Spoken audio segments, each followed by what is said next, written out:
allegiance to the flag of the United States of America and to the republic for which it stands, one nation, under God, indivisible, with liberty and justice for all. Thank you. Okay, the first thing on our agenda today is the consent agenda, which consists of approving the minutes of 11/21, approve payroll, approve vouchers, approve and allow chair to sign the Bighorn Basin Legislative Meeting Agreement for the Holiday Inn meeting, and approve out-of-state travel for Buildings and Grounds Department for some training. Madam Chair, move to approve the consent agenda as presented. Okay. Second. So moved and seconded to approve the consent agenda as presented. Any further discussion? Hearing none, all those in favor? Aye. Thank you. Motion passes. One opposed. Madam Chair, are you having an issue here? Can you look on the mark? Maybe. What's happening? It's feeding back. So I don't know if it's recording. Okay. We'll be on hold for just a minute.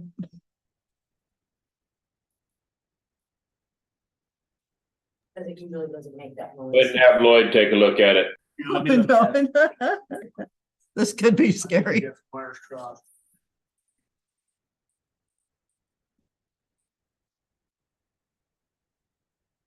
Once you put it here, so we hooked it up to the mic system there.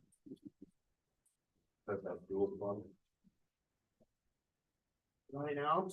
Jeff, if you want to move up to the table. Let me try this one.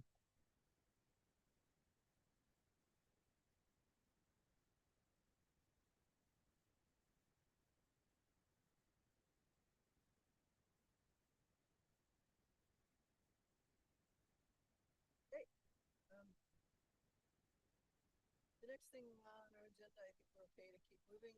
Jeff Martin, Homeland Security Director, for a grant approval. Thank you, Madam Chair. Good morning, Commissioners. This is our yearly emergency management performance grant from the state. It's going to cover 50% of the salary position.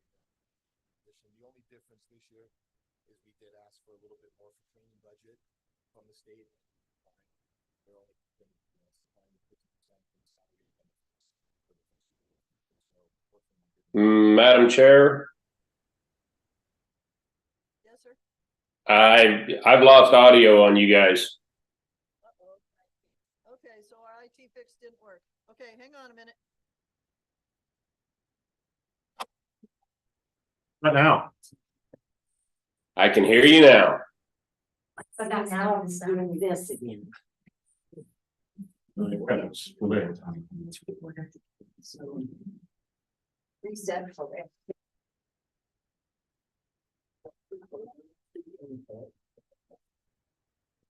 Yes. So Can you hear me? I can hear you guys. Is it working for you, it's, Colleen? no, it's still feedback. Navarre's on his way. Can you switch this back where it was? Just using external mic probably gets here.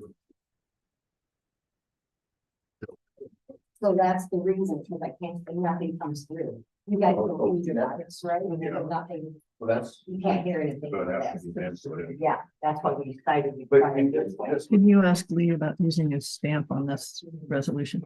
Yeah. It's the old one for No, I didn't. road vacation in South So Fork. take it out here. It's not working for Dylan. But if I leave it down, this. Now what? Now what'd you do? That's. All right, test, Is it feedback? nope. Zach, Can we're you not hear gonna, us? we're Can not you gonna hear? get together next Tuesday, even though it's a work session. So maybe that's it. There's a couple of us are out of town, so Try that. No. I mean, I guess worst case, three of we us will don't be out of have town. Public hearings recorded, and we'll have to pull it off of Zoom, It's the working. audio. Lee's audio may not be recording right now. Okay, Navarre's here. Let's let him take a look at it real quick. We've got a few minutes. I2T. So Lee, can you talk and we can hear you? Good morning. Can you guys? So it was feeding Yes. back, so they did something over there. So here's where it was. See, hear the feedback? Okay.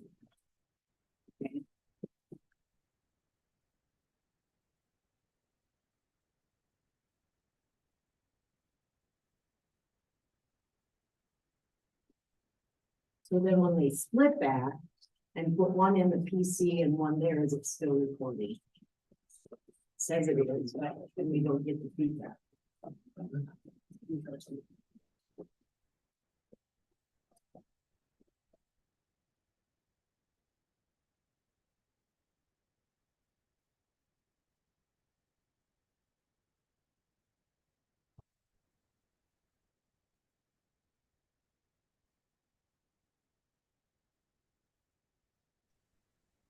If we split one of them off. That's the other one. Yeah, it- My question is, I don't know. if it, So that's okay. Well, but see, yeah, so now it's not picking. Well, it kind of is. Jeff, would you talk? texting, Okay, so that moved a little. You know, it's probably picking it up then, right? Mr. Livingston, can you still hear us? I can hear you fine. All right, let's just move on, and if it doesn't work, like I said, I'll find it somewhere and we'll figure it out. All right, Okay, thank you. sorry, Jeff. I know you could, thank Moving. you, Madam Chair. So this is in the amount of $50,297.00. And I submitted it to the county attorney last week and it was signed off. So it just needs the approval from the board and we can get it submitted down the road. Pleasure of the board. Madam Chair, Mhm. I'd make a motion, we approve that, and get signed and sent in. Second. It's been moved and seconded to approve the grant request for the state funding as presented, 50,297. Yes, Madam Chair. Okay, thank you. Any further discussion on the motion? Hearing none, all those in favor? Aye. Anyone opposed? No, motion passes. Okay, thank you, sir. Thank you. Okay. So we'll wait a few minutes for Kim to get here, I guess. It is a public hearing at 9:50, so need some more coffee. Partners is down there. Partners. Can you say that? Pretty weak in this spot.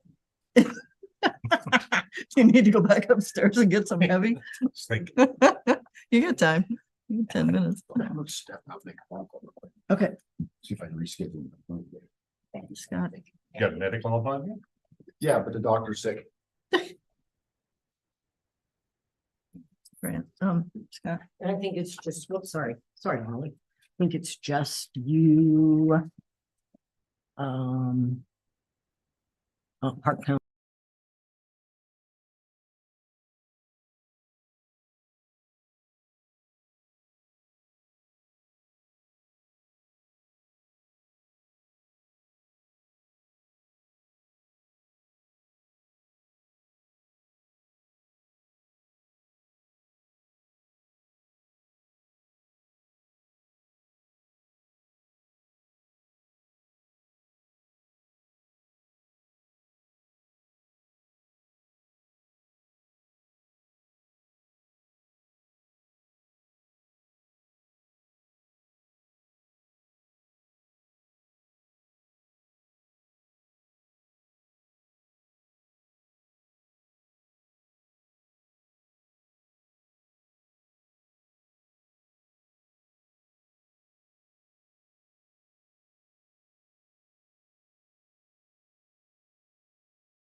Thank you.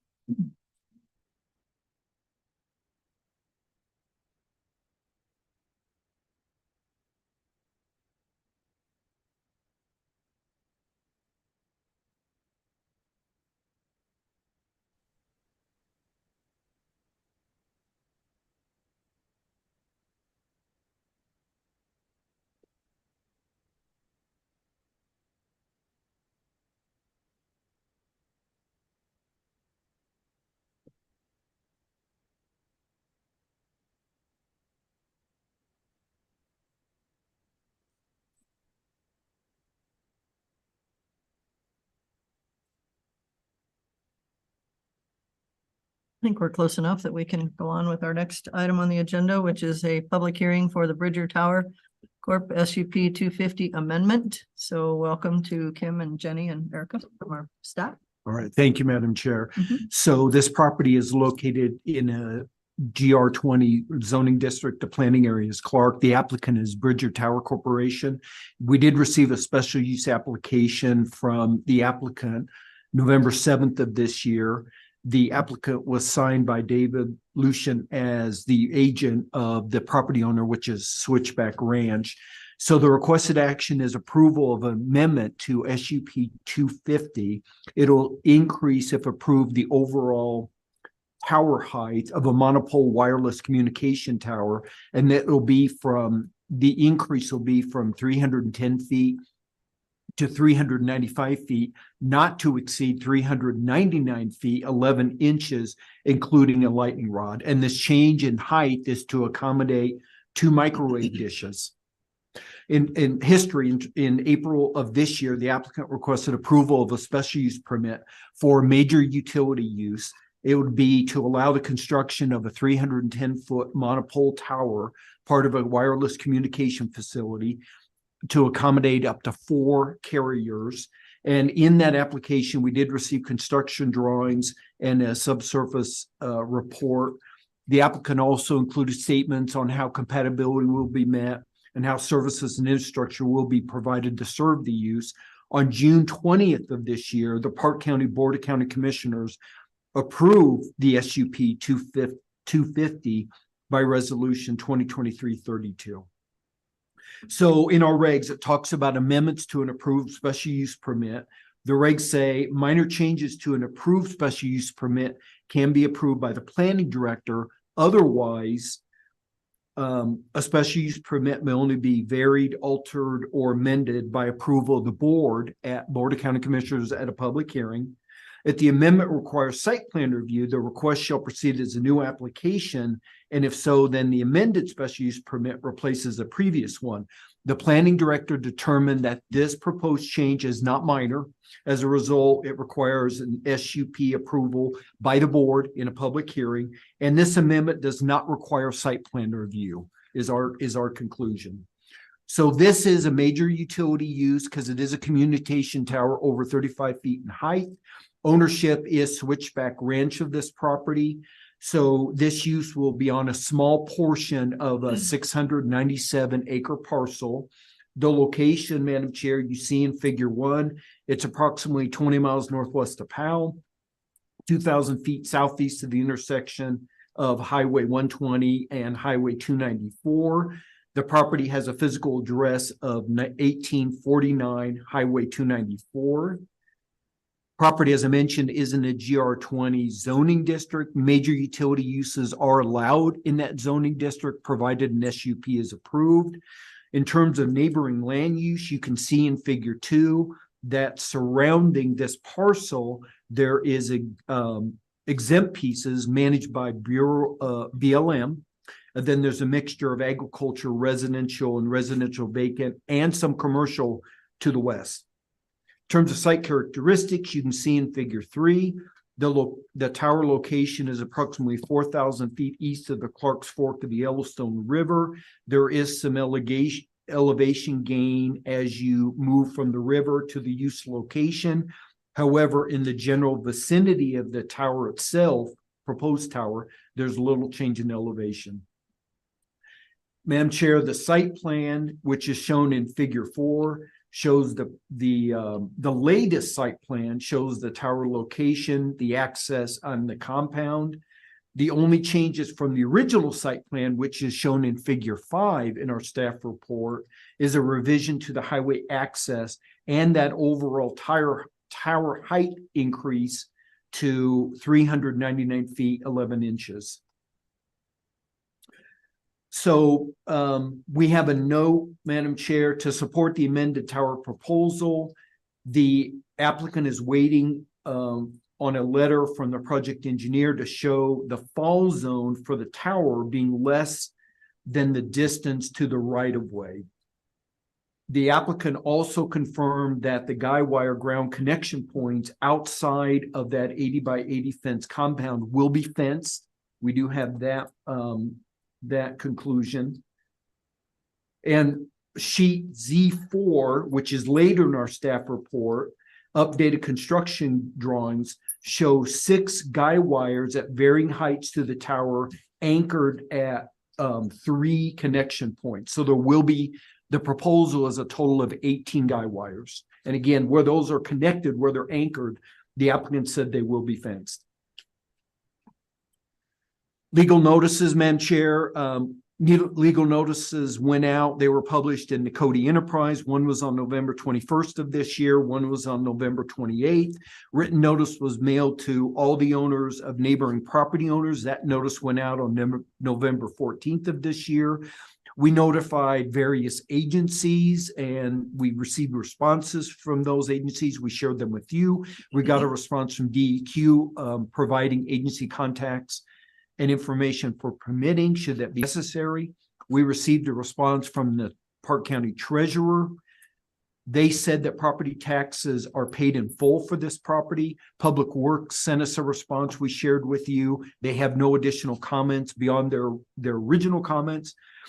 Wyoming YDOT, we received comment from them, and they shared with us an email November 14th. They have issued an access permit from the tower. They talked about that access permit. They also talked about that access being constructed at a 90-degree angle. And then, Madam Chair, the applicant did make updates to the access plan, and that new access plan is in figure 4. The original access plan was figure 5. However, YDOT, and you saw this from their last, I think it was email or letter, they still have some concerns. They have some requirements that they want met. To our knowledge, those have not been met yet. Wyoming Game and Fish, they responded November 18th. Again, they reiterated, I think, something similar to what they said originally. The tower site is outside of Sagegrass Core area and any buffers. They said that there's no, to their knowledge, no nearby raptor nests. This is, they said, in an area where eagles and hawks evidently congregate, hunt. They Game and Fish said the proposed tower should be made as visible as possible, including guidelines to prevent raptor airstrikes. And they also, Game and Fish also said that the applicant should consult with U.S. Fish and Wildlife Service. And that has happened. And we did share with you a letter from Fish and Wildlife Service, basically indicating that they have been notified. Madam Chair, there's been no public comments. In terms of approval standards, of course, we have compatibility and impacts. And I'll reiterate, on June 20th of this year, the Board of County Commissioners approved the original, the original application for this tower. It was SUP 250, Resolution 2023-32. At the time, you concluded the use was in harmony with the area, and the proposed use was not expected to create a substantial adverse impact. We believe, our conclusion is the proposed amended use will also is not expected to result in any adverse impacts.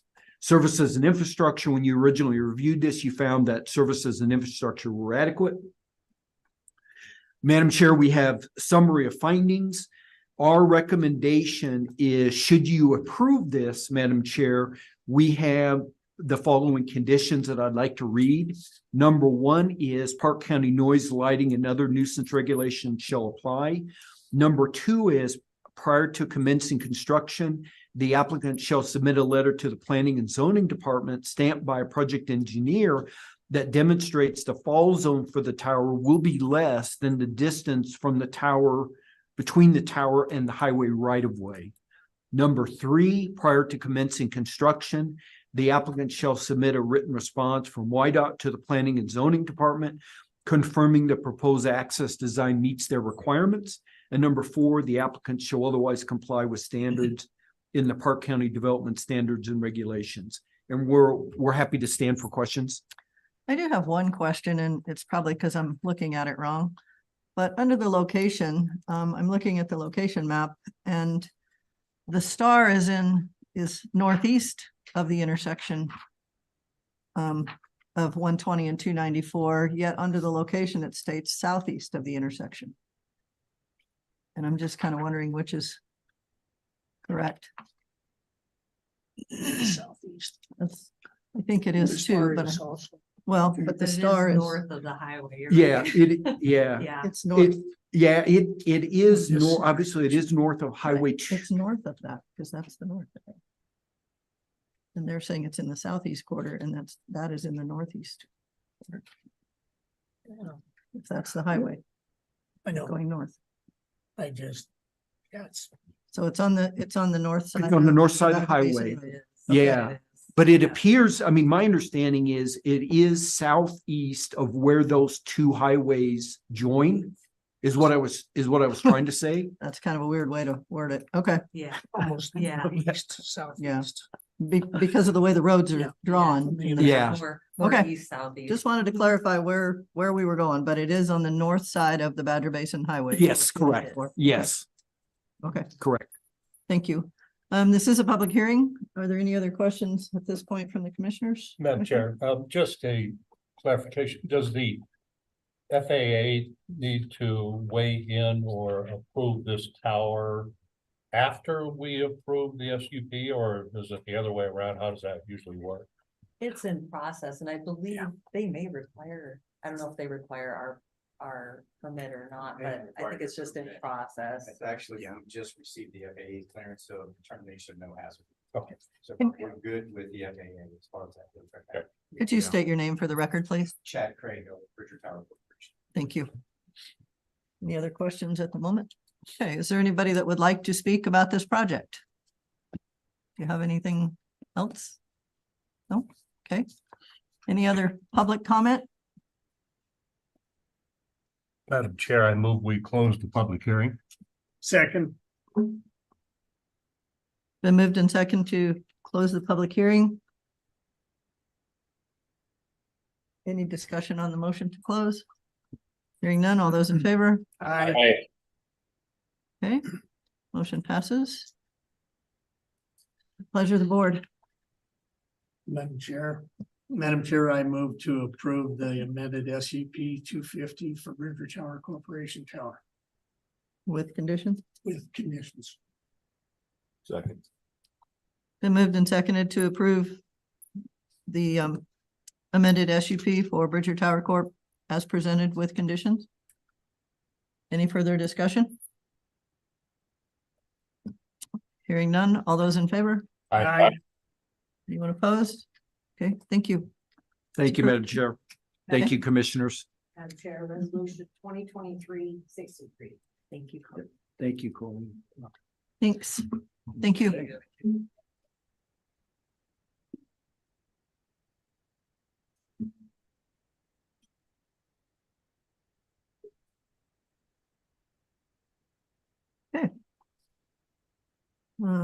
We're pretty close.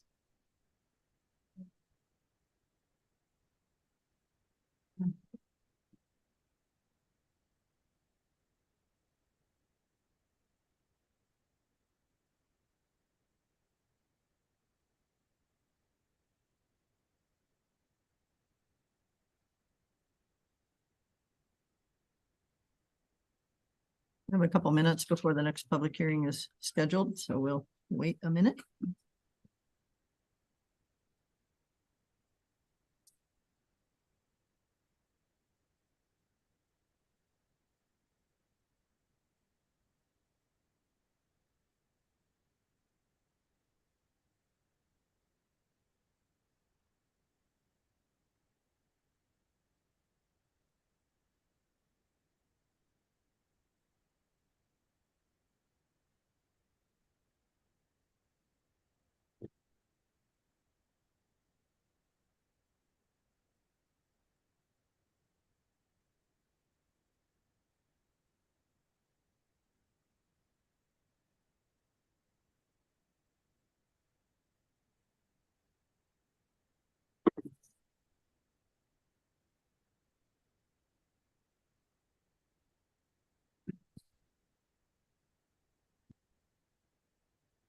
think we can move forward. The next thing on our agenda is a public hearing regarding the Whisper Ridge appeal.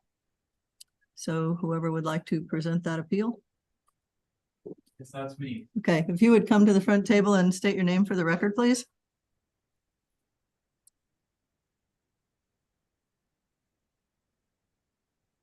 Good morning. I'm Bruce Jacobson with Grable River Ranch. I'm the manager.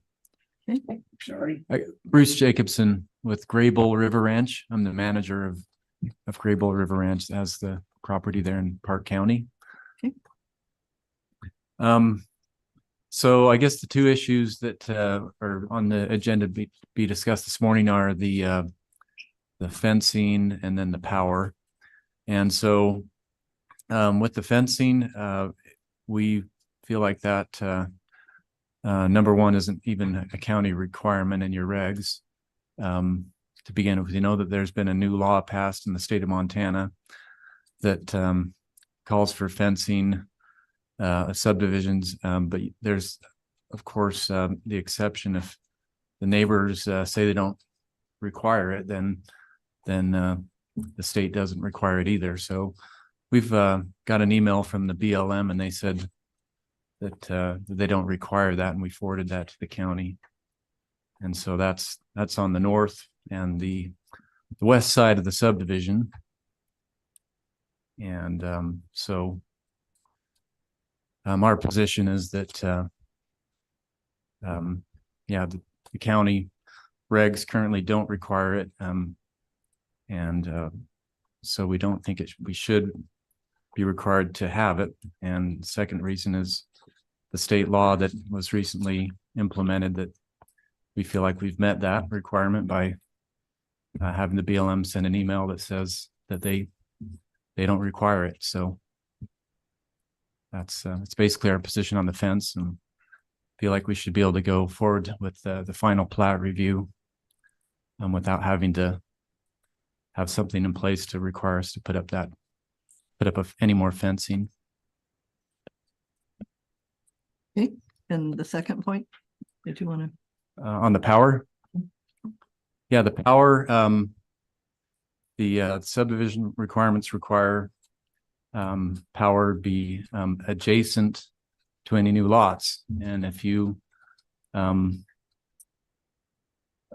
of our lots have a power line adjacent to them.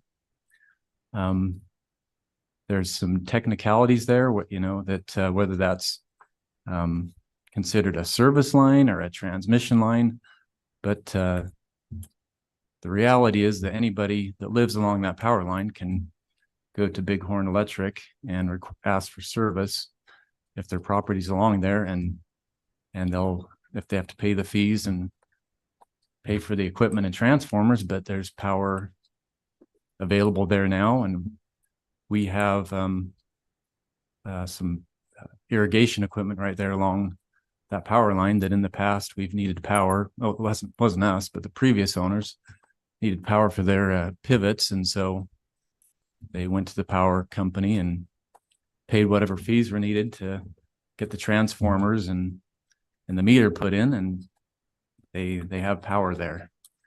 And so I think the intent, my understanding of the intent of that language is, if we were subdividing some property, say out on YU Bench Road, that was, a mile or two away from any power transmission or service lines, that the county requirements are such that you'd want the developer to bring the power out to those lots. But the reality is the power is right there along the lot line of every single one of those lots, right along the Burlington Meeteetse Road. It's there. The power line's there.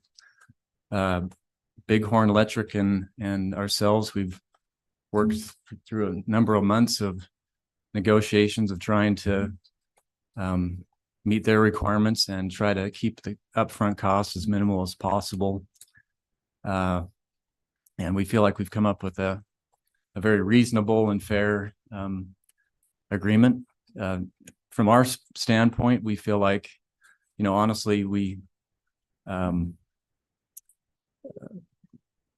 there's with the highway there, to make it easier to get power to people's lots, you either need to bring the power overhead or you can go under the highway.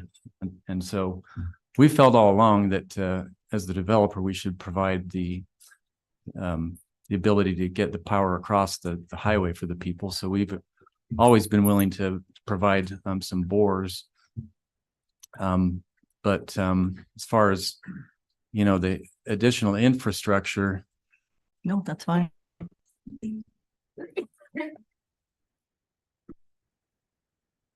No, I didn't. Thank you.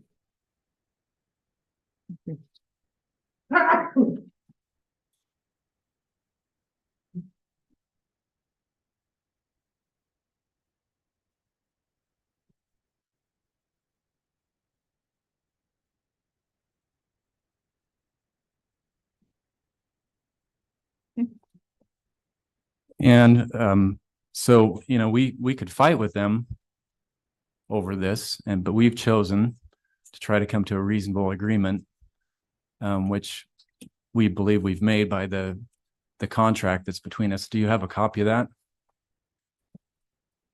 The contract from the power company? Yeah, we have basically a subdivision improvements agreement between us and Bighorn Electric. Our staff has a copy of that. And so it's basically where we're going to be paying for costs to extend the power beyond the lot line into the lots, including providing those bores and then buying all the transformers up front. And so it's about a total of $50,000 of cost to do everything that Bighorn wants us to do. And again, we based on what they're saying here, we have some disagreement with them, but we feel like we've worked out an agreement we can both live with, which is as soon as the first lot is sold, we agree to buy all the equipment for all the lots and put in the bores underneath the ground. And so that way, basically everything's ready to go for any lot owner that builds. And then, no, I'm sorry, once the subdivision is approved, we pay $25,000 to them to get all the equipment, transformers, everything bought, which they'll keep on their site. And then once the first person decides to actually connect power to a house, wherever they decide to build it, then at that point, we have to pay an additional $15,000 to them, plus pay for the bores, which is about $10,000. So it's the additional $25,000 once somebody wants to connect power. All that will be taken care of. And we don't love it, and I don't think that they necessarily love the deal, but it's a deal that we both felt kept us from having to invest a ton of money up front in something that, you know, who knows what's going to happen. We believe the lots are going to sell, or we wouldn't be doing this, but we never know. So, and there's also part of their regulations which is kind of something to bring up, is that in their regulations, if the services aren't used after like a year, they have the right to come and remove them, because there's a cost to keep those services maintained. So, you know, if we put them all in up front and then nothing sells in 5 years, you know, or even a year, I'm not saying they would, but based on their documents, their regs, that they have the right to come in and take out everything that we've paid to have put in. And so anyway, the contract we have with them, we believe, is a happy medium that again isn't perfect for any of us, but I think it satisfies what the county's looking for as far as having everything in place and what they think needs to be in place. And so it sounds like the main concern is that the 5 years that, you know, what if nothing is sold within 5 years, then what happens? And so we're open to suggestions, but we think that if in 5 years nobody buys any of the lots, and so all this infrastructure is not put in, then we feel like, you know, reasonable people just like we are here today, we can 5 years from now, we can all sit down and figure out, okay, what are we going to do going forward? But we feel like it's wrong for us to have to upfront all the costs. It's way too cumbersome when we don't know for sure if anybody's even going to do anything.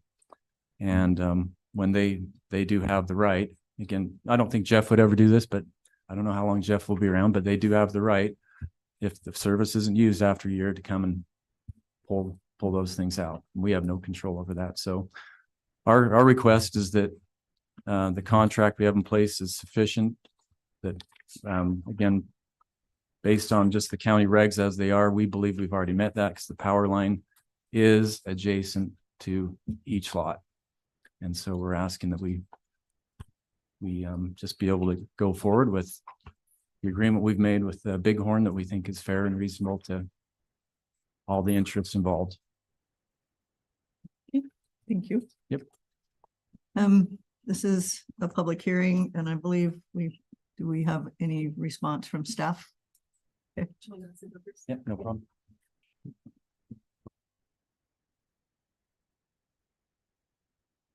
Madam Chair, Joy Hill, Planning Director. Mr. Jacobson was afforded the ability to appeal my decision, which we offered to him, and he has taken that seriously, and we appreciate that he's doing that.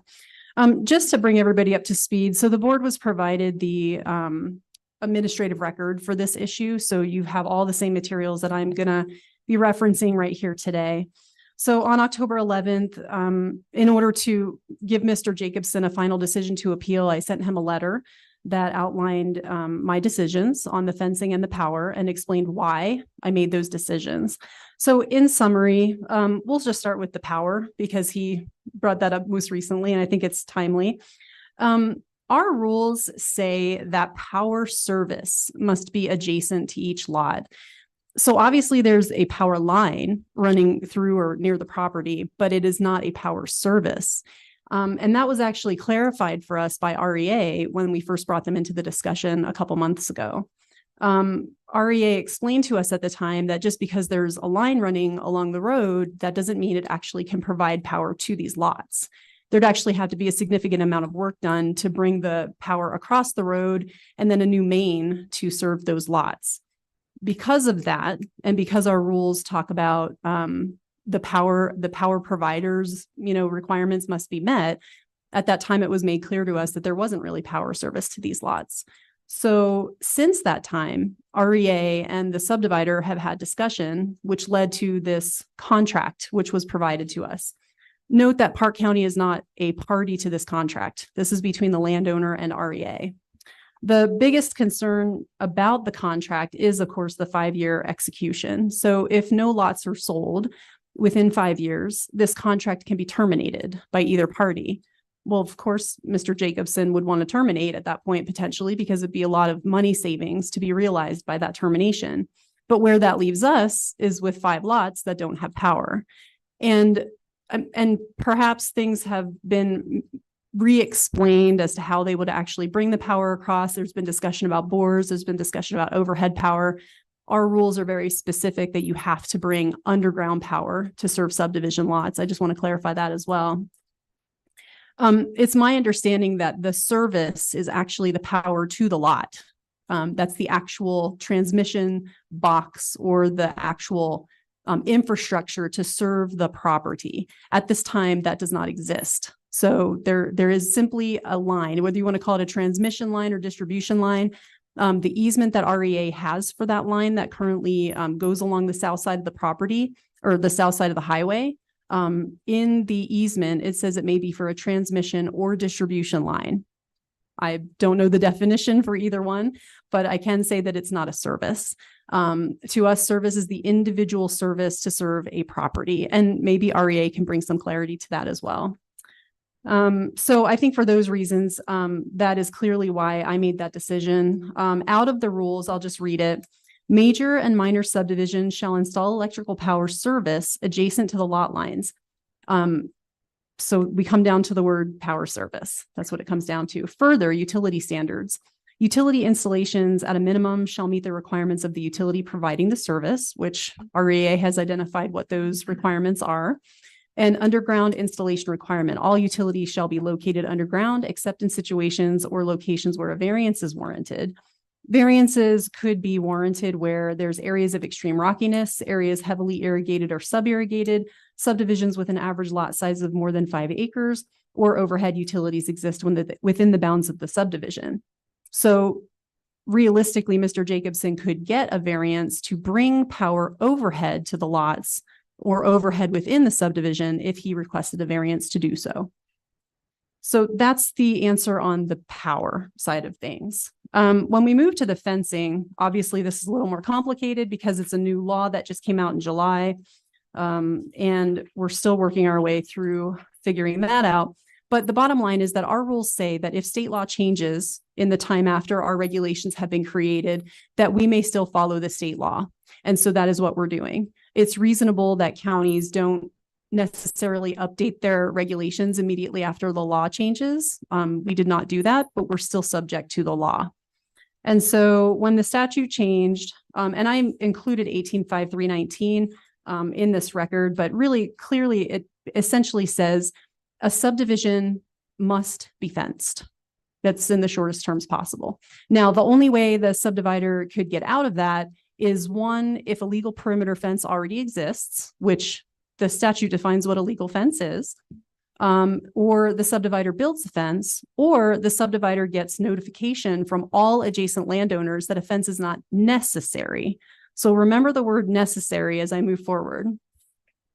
So as you may remember from the subdivision sketch plan, there is more Grable River Ranch land to the south of where the subdivision is proposed. And so we don't really have to worry about their notification. Plus there's already a fence along the highway. But what really matters is the BLM land that is covering the rest of the adjacent property. And so in seeking a letter from the Bureau of Land Management for them to answer whether a fence is necessary or not, the BLM answered as followed. They said that their rules don't require a fence. Okay, that's their rules. But they didn't say that a fence wasn't necessary. In fact, instead, what they said is they suggest a fence. So our interpretation is that they're not saying a fence is not necessary. In fact, we almost feel like they're suggesting that there be a fence. And just saying that a fence is not required by their rule is not the same as saying that a fence is not necessary. So that's my interpretation of that particular rule. And again, we bring this matter to you for your decision to determine your interpretation and whether you believe it's important for the fence to be constructed based upon BLM's answer or not, and also whether you feel that power service is adjacent to each of these subdivision lots. Thank you. Any questions for staff right now? Madam Chair, Joy, do you know on the new law, when you talk about adjacent landowners signing off, if you will, is there an official form that needs to be accompany that agreement that no fence is necessary? So the law doesn't prescribe. It doesn't say you need a this or a that. It just says that you need their response. And so what we've worked on with the county attorney's office since that time is basically an adjacent landowner, I guess, what are we calling it, Jenny? Consent, adjacent landowner consent form. So what the subdivider will do is basically have each adjacent landowner sign that form saying that, yes, it's not necessary or not. So that is our way of helping the subdivider achieve showing us evidence that the neighbor doesn't think it's necessary. But the law does not provide a specific form. This form, Madam Chair, was approved basically by our county attorney as a legal document stating both parties agree. Basically, it's the adjacent landowner saying that they feel a fence is not necessary. Has the applicant received one of these forms? No, this applicant has not. But this applicant was getting written information at the time from the BLM. So we have an email from the BLM, which we are constituting at that time because we didn't have the form at that time. So we do have a written response in an email from the BLM. that they don't require Medicare, not. Yeah, their words were that it's not required by their rule. They don't, it's not their job to uphold the state law. And that they felt a fence would be, that they would recommend that they do build a fence. That was the Madam answer. Chair, I mean, the law that just came into effect, I think wasn't truly thought out completely in Cheyenne when they did it. They've already amended this law once. And in this situation, if you look further into the statute, it says once that he required to build that fence, that in the ongoing maintenance cost is shared. If you read into that statute. BLM is already, it will not share the maintenance cost. So, I mean, there's already a hiccup in the law already on that, and I don't know what will be brought forth in the future. However, that's my one question on the fencing. Yeah, and Madam Chair, can I add to that? The fencing statute actually was born in Title 11. It existed there before, but nobody was paying attention to it because it was under Title 11. So subdividers for quite a long time actually have had this fencing requirement. It just wasn't under our purview. But the legislature decided last year, hey, let's shove it under planning and zoning and subdivision, and then maybe something will get done. And in those discussions, which my staff commented on to the legislature, we brought all of these concerns forward. You know, so you're saying that every single subdivision needs to have a fence, and you're saying it has to be legal. Does it have to be wildlife friendly? How do we even prove that the fence is a legal fence? Whose job is that? There's a lot of complexity that comes with these words, which we've struggled with because, you know, now is staff supposed to go out and inspect an existing perimeter fence and deem it legal? You know, is that our expertise now? So it's complicated. And, you know, like Lloyd said, it probably wasn't executed in the best way. And I don't know what's going to happen in the next year, if there's going to be modifications or not. But until then, we're kind of stuck wading through the requirement. And I think it is complicated. I believe I understand the intent of it. I don't know that it's in the spirit of Wyoming law otherwise, being that this is a fence out state. Okay, this is a public hearing, so I would ask anyone else. Yes. Oh, Chair, as far as the fencing goes from the BLM, I think it's a matter of semantics. If the BLM says it's not required, then it's not necessary. If the BLM said it was required, then it would be necessary. So just, that's my 2 cents worth on the response from the BLM. I think it's been satisfied that they don't feel it's necessary. They might not have said the word necessary, but I feel they've satisfied that part of it. I'm sorry, Madam Chair. Jenny just brought to my attention that there's been a boundary line adjustment that has happened since the beginning of our discussions. So is it two? So now we have 2 landowners on the south side. So we will be needing to get adjacent landowner approval from at least one other landowner, if not 2. if you'd identify yourself for the record, please. Jeff Umplett, General Manager, Bighorn Rural Electric. So yeah, appreciate the discussion, and our purpose of executing an agreement was, you see subdivisions in the past get approved and then individual landowners start piecemeal and getting the power in there. I think we got a good plan. I will agree with the planning department. After 5 years, it could be an issue. And that's why we had put in there in the final plat that it had to put in there. Bighorn is not responsible for any extension of power from the existing distribution line to any new electric service with any lot. We wanted that clear, that wherever this goes, that's not our job. Not trying to tell you guys or work out something that could be done with Bruce and his company, but if these lots are not sold and developed in 5 years, I don't know if the county can rescind and we start over. I don't know if that's.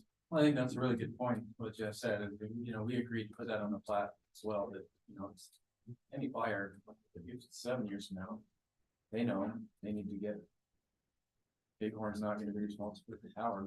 Again, I don't think that's now, but it could. You know, you want to worry about every possible eventuality, maybe, I don't know. But I If think that's a good point.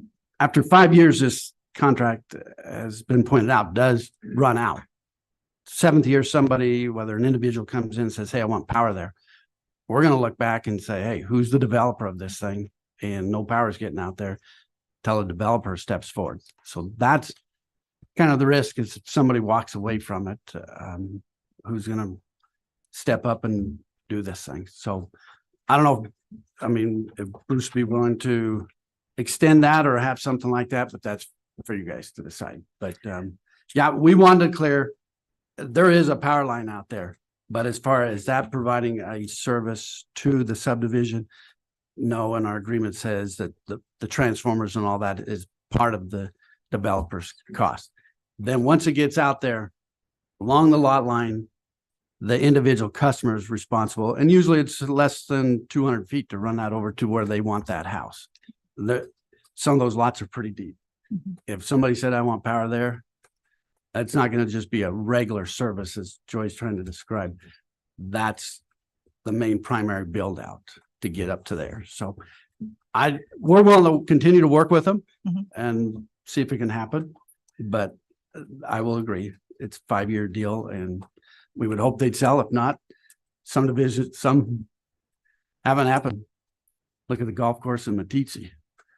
We're sitting on a lot of transformers with lines sitting in the ground and doing nothing over there. And that's what we're trying to avoid. So, yep.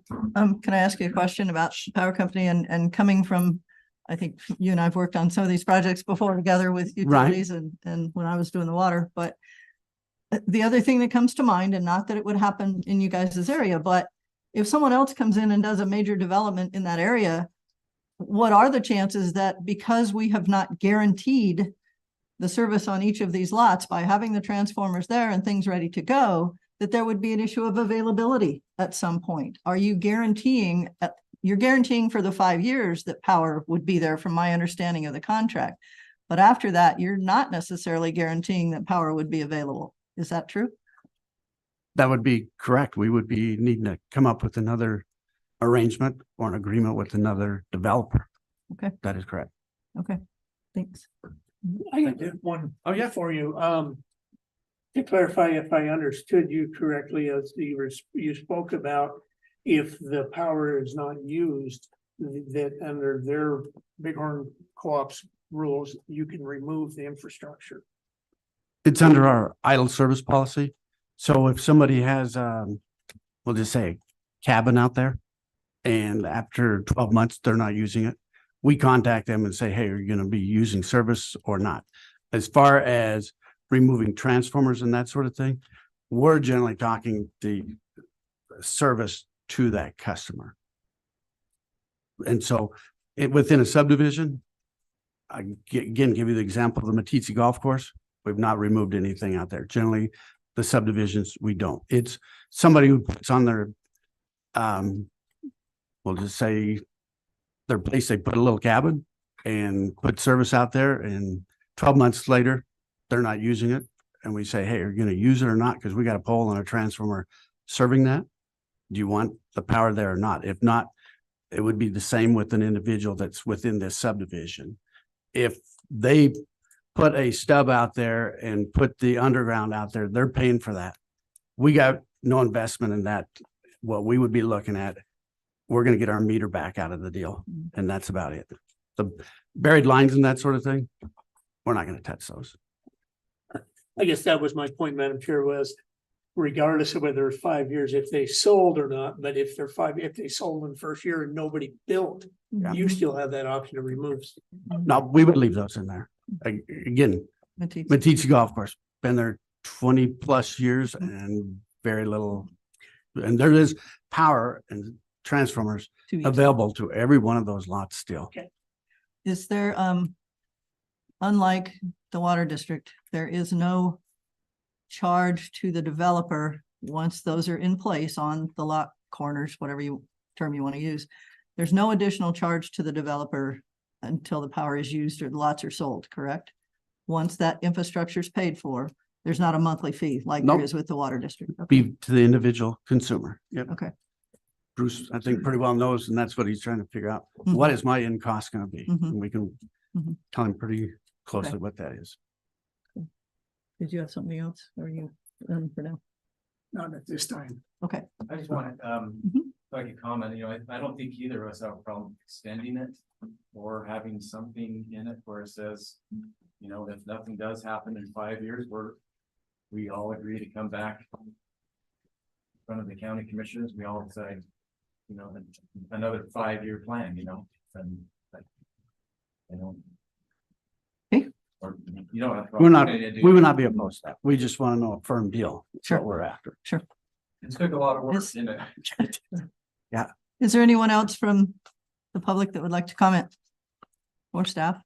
Or, One more comment is that, looking forward, I guess is, from my position, I think that maybe perhaps there's so many new renewables nowadays with, as far as power goes, that I don't know if it should be required for people to have, power service adjacent to the lot, because when you add up the cost, once we do everything that we've agreed to do at Bighorn here for each lot, around $10,000 per lot, and to put in, a solar powered system for a house is more than that. But it's to the point where, if I was a buyer of one of these lots, the additional cost, I may actually be willing to pay the additional cost, because then I have basically free power, that you don't have the monthly fee. So I guess I'm just trying to suggest, looking forward, that I don't think necessarily that with all the renewable power is so affordable now, that I don't know if this really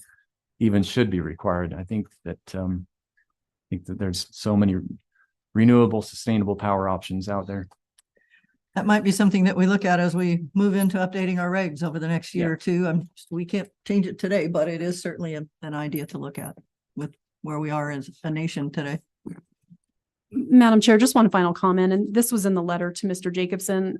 Early in discussions about the subdivision, he had indicated that it could be 5 years or more before he would even sell any of the lots, which begs the question, why are you subdividing if you're not even planning to sell the lots? But that's not our business. It's just, So immediately, we just don't buy them. okay. And that might be the clarity that we need in that regard. So thank you. I'm sorry if there's any misunderstanding on that. Okay, thank you. Any other public or staff comments at this time? Madam Chair, I move we close the public hearing.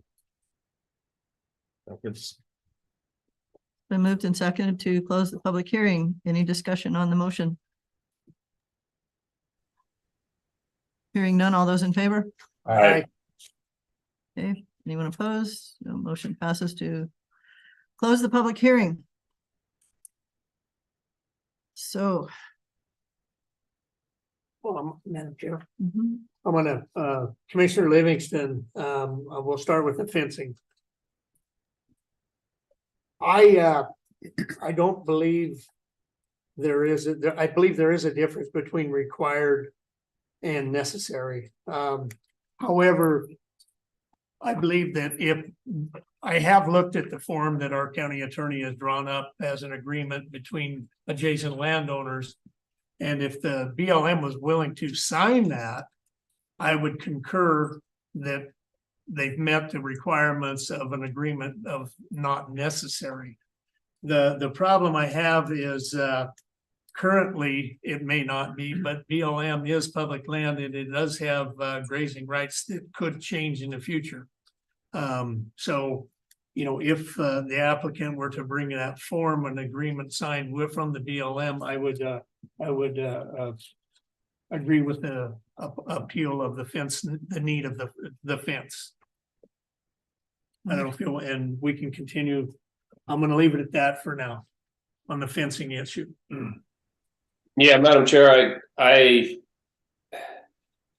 agree that a fence probably should be out there because it, could be grazed at some point. But all I am going by is what this messed up state legislation has brought down on us is it's a matter of semantics. If if the BLM is saying that a fence is not required, then I think that's the same as saying it's not necessary. If they said it's required, then it is necessary that you put in a fence.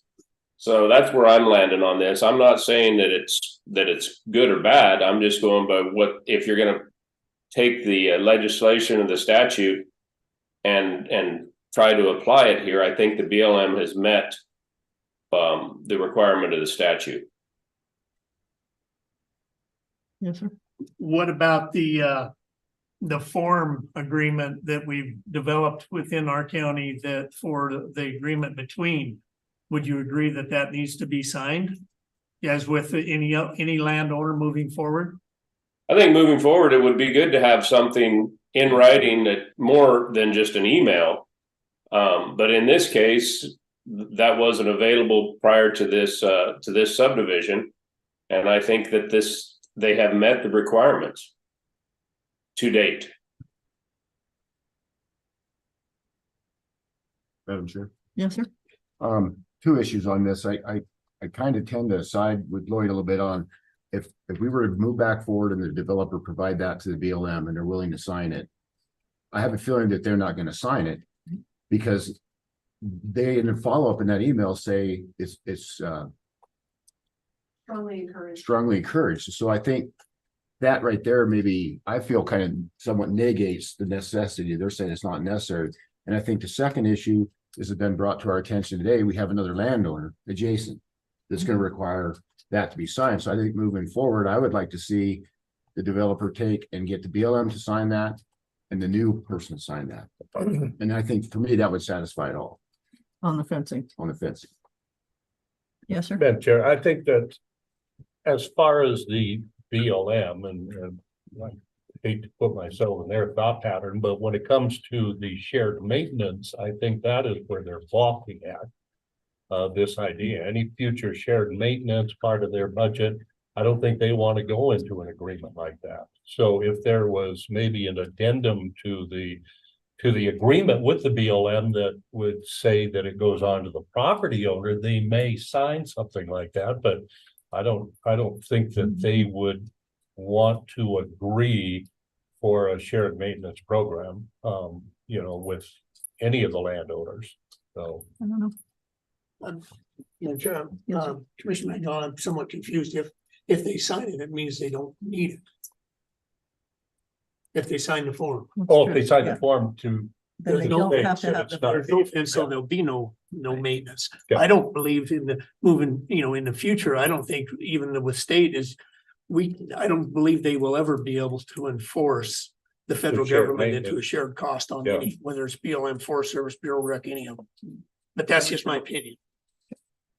But the form signature allows them not to have to be involved and no Not fence to have involved. it. Yeah. All right, so we have some thoughts on that. What are the thoughts on the power situation?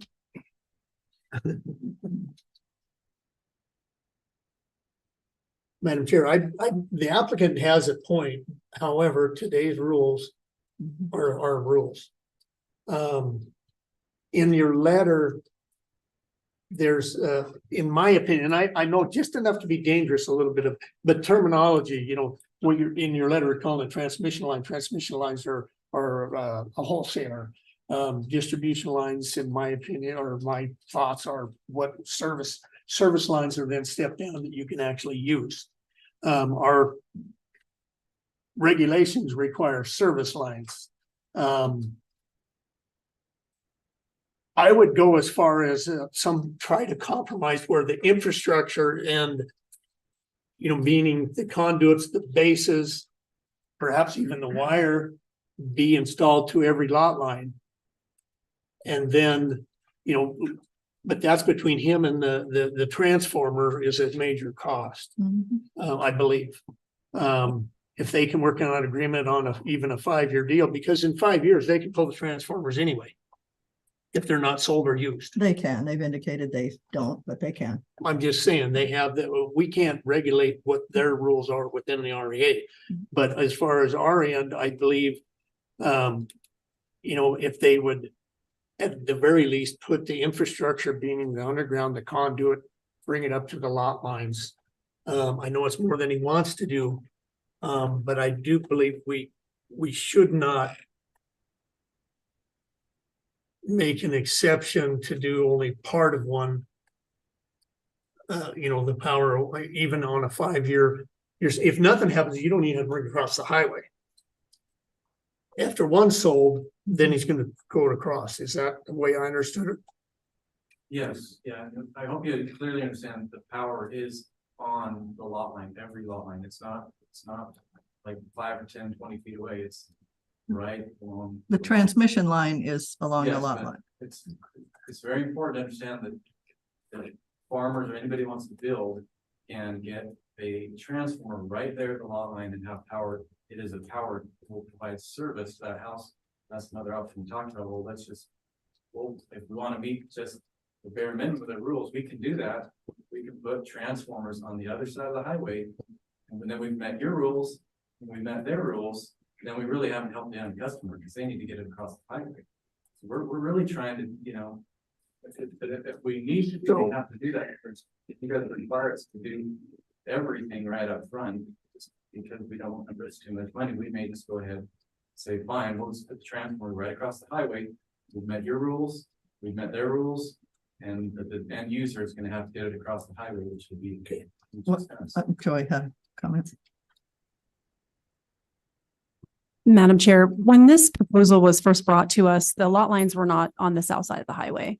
They put the lot lines on the south side to make power appear adjacent. I think as commissioners, you understand the subdivision rules and that you have final say on the layout of the lots. Any, plans for easements and things like that is certainly within your purview. The offer to place the transformers in probably the least optimal place for those landowners to me does not seem like a reasonable subdivision plan. And I would certainly want you to consider that. Subdivision costs money. Our rules make it pretty clear that when you're doing a simple subdivision, we don't have any utility requirements. But the fact that on a minor and a major we do suggests to me that the intent was to make these lots build ready. So, I think it would be a little bit in poor taste for the subdivider to say, well, in order to just meet the rule, we'll just put the transformers on the south side of the highway and it'll actually make it harder for the future landowner. I don't think that would be a good design. I don't think that would be an optimal design. Further, please keep in mind the subdivision improvement agreement requirements, which are only going to complicate this further. As you know, we have two types of subdivision improvement agreements: the build, which means you're going to build it before you record your plat. The other is the bond, and that is where you provide some kind of financial guarantee. You can then record your plat and sell the lots, but you have 18 months to put the improvements in. That's contrary to the contract that they've established with REA. We don't know if they're going to sell a lot anyway within those 18 months. He would still be on the hook for putting those in. That's not to say that he couldn't establish a subdivision improvement agreement with you and the county attorney that would have different terms, meaning like 5-year terms. And then at which case you could then put in that agreement, well, if no lots sell and the power service is not installed, then ABC happens. That would be for you to discuss with the county attorney whether those terms could be, agreed upon in a subdivision improvement agreement. But I would say that in any case, you should and will need to execute an SIA to address these requirements, and you'll have to take into consideration the contractual agreement that they're under, not that you're a party to that, but it certainly would be something you'd want to take into consideration. Well, the other thing that I have in mind is I did this work for 20-some years with the water district, and I had a lot of disgruntled developers when they came in the office and said, what do I have to do to put water to each of these lots? And the expense was huge. Plus a monthly fee to guarantee that service, because we had only so much capacity and we had to have it guaranteed. So my understanding of the regulation all along, since the mid-90s, was that services had to be at each lot and on each lot and ready for use by the purchaser.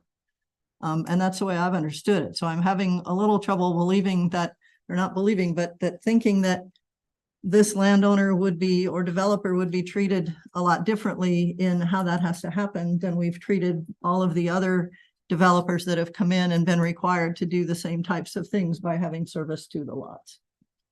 That's just where I'm coming from, and it's just because of my history of doing it. Madam Chair, as far as the technical part of it, if the developer wants to put a power pole on the south side of the highway and put a transformer on each one of those, to me, he's shooting himself in the foot. I mean, yes, you've met the criteria, but you're not gonna sell a lot because every lot owner, the seller is gonna be looking at, well, now I'm not gonna. You're gonna have that cost initially, plus Highway permit. anybody wanting to build is then gonna have to do their own bore, or you could do one bore across with a distribution line, I believe, and then take it that way. So, well, I'm not gonna tell him how to develop it, but I really don't think that. Technically, yes. I think in our regulations, he could put a transformer and meet that lot line. He's not gonna sell any lots, and they're not gonna be usable, and to me, anybody, I mean, I that's how I feel. I wanna meet the requirements, and if he wants to do that, I guess I'm game. Yes, sir. Madam Chair, the problem with this is, I see it, is put one transformer across the road does not satisfy the requirement. Because it's not gonna be sitting on each lot line. So there would have to be, what, there are five, how many? 5. So we're talking 5 transformers, because it would have to be on the adjacent. Right. Property line. Right. Yeah. And then it would have to be run under the highway one way or another, either jointly or separately. Art, yes, sir. I don't think Bruce wants to do that. Like you said, it's gonna hurt selling, Mhm. but we would allow. Okay, As you handed out, we require all primary lines to be in. You can even have a transformer on the south side of the highway.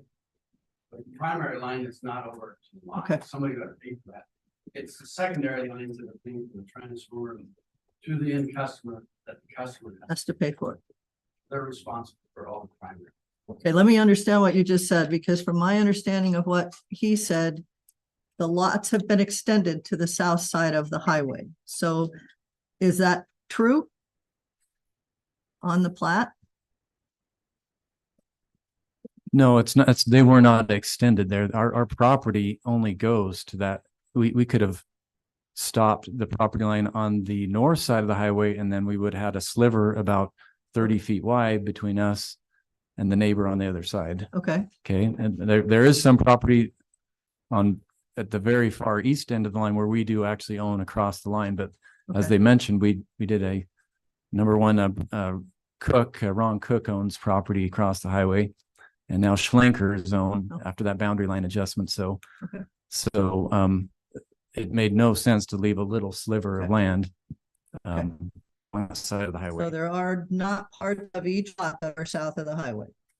Is that my understanding? No, there are, each lot does have land south of the highway, but it's because if we put the lot lines on the north side of the highway, then we would have a really thin sliver of land.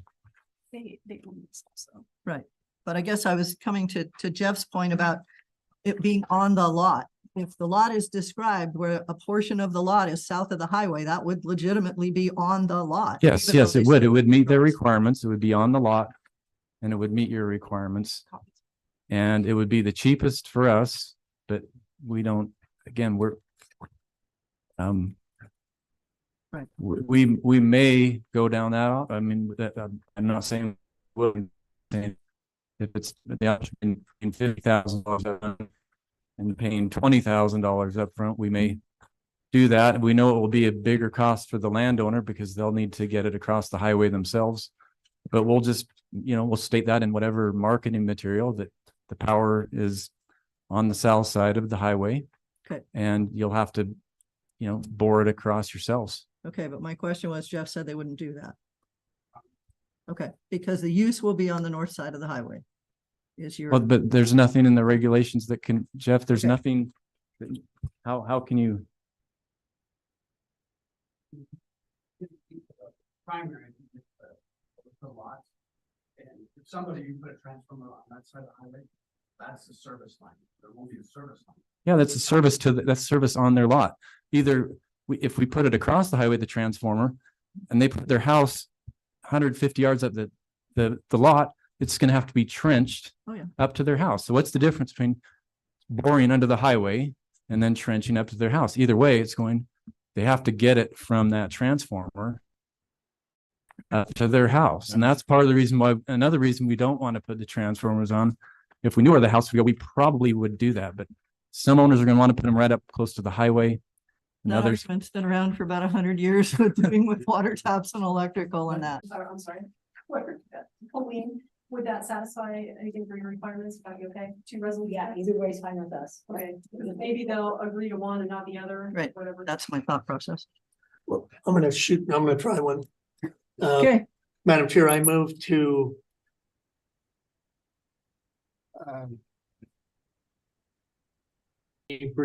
from our county attorney, I grant the appeal pending that a signed form from the BLM and the other new. and the other landowner. Correct. Madam Chair, Mhm. in essence, that's upholding my decision. What? In essence, you're upholding my decision because all I'm saying is that we need something from the adjacent landowners that it's not necessary. You're saying right now, so you're basically upholding my decision. I still think that they need to show that it's not necessary. Okay. If you're saying right now then that the BLM has not provided something in writing that says it's not necessary, but that form would be the written requirement. showing it's not- Would it So be in acceptable? essence, you're upholding my decision, in my opinion. But I think, Madam Chair, also adding the stipulation of the second landowner. Second landowner. So it is saying, So Madam Chair, just for clarification, there are 4 landowners. Mhm. There's BLM, the Grable River Ranch themselves, Mhm. Cook and Schlenker. Mhm. So I don't know if you want to say 2 or if you want to say all adjacent landowners, just for clarity.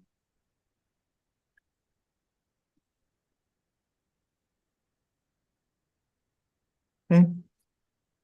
So in that case, we would be denying the appeal on the fence, that he would have to meet the requirements required for the documents to be signed. if we Madam Chair, I think at some point we need to formally accept that document as a necessary document moving forward on in reference to the statute. Possible point, because we don't have. No, we don't have, Do and that. that's why I'm making a motion to require that document. Your requirement had to do with the appeal. Are you I know. changing your motion to be the document? You're not helping me here. No, then I can rescind my motion. Okay, so we didn't have a second, so that motion has died. Okay, do I have a motion from the board on the appeal? Madam Chair, I'll try it, Sarah. Okay, I would deny the appeal based on the information we have today, that we have to get signatures on a form from all adjacent landowners.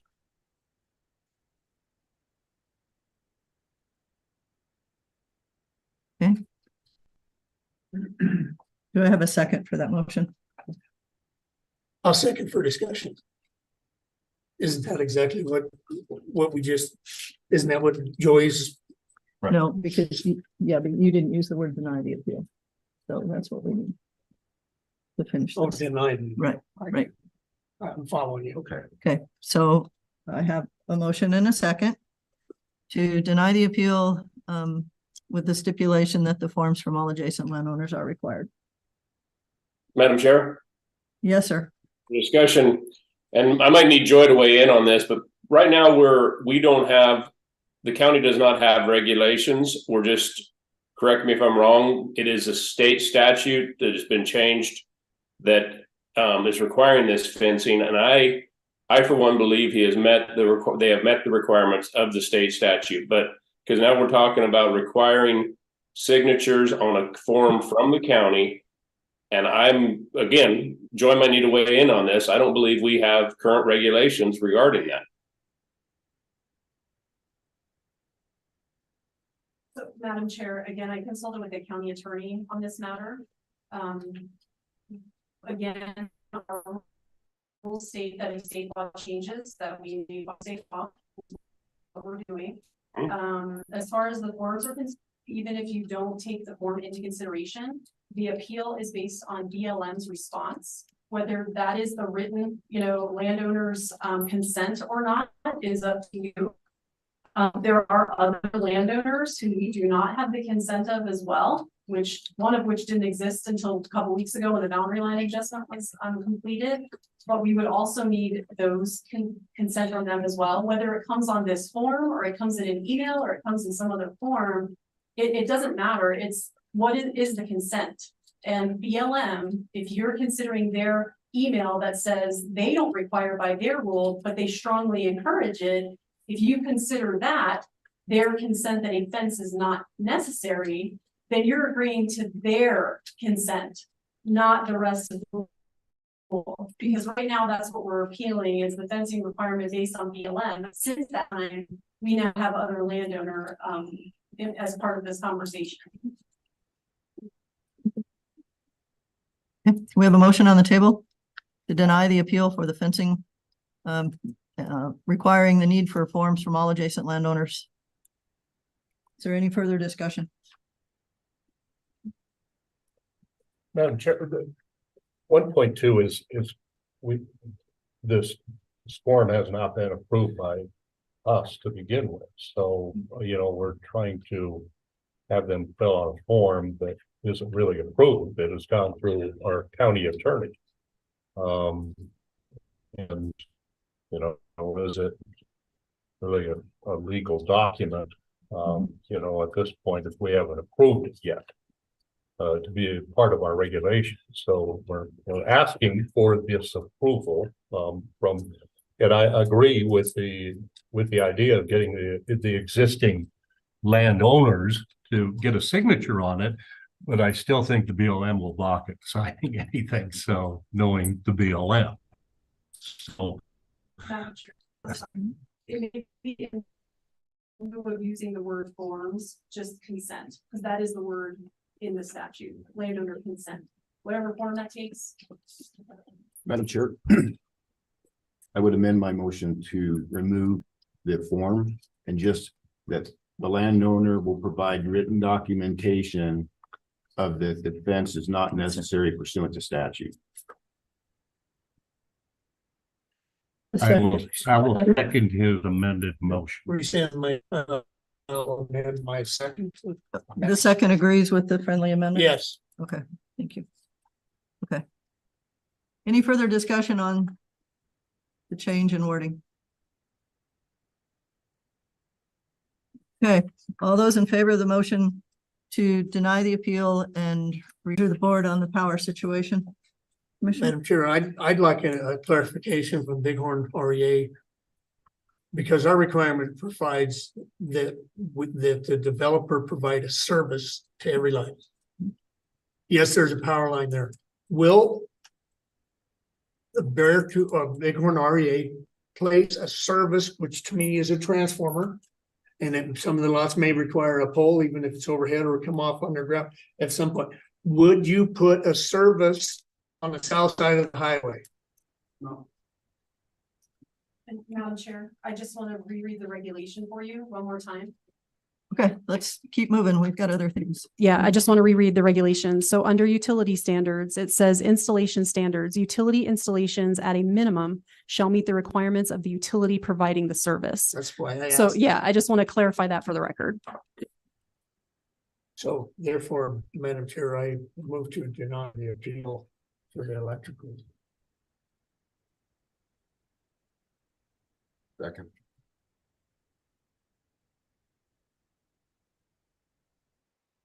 Power service, okay. Second. Okay, I have a motion and a second to deny the appeal on the power service to each lot. Any further discussion on that motion? Any further discussion? Hearing none, all those in favor of the motion? Aye.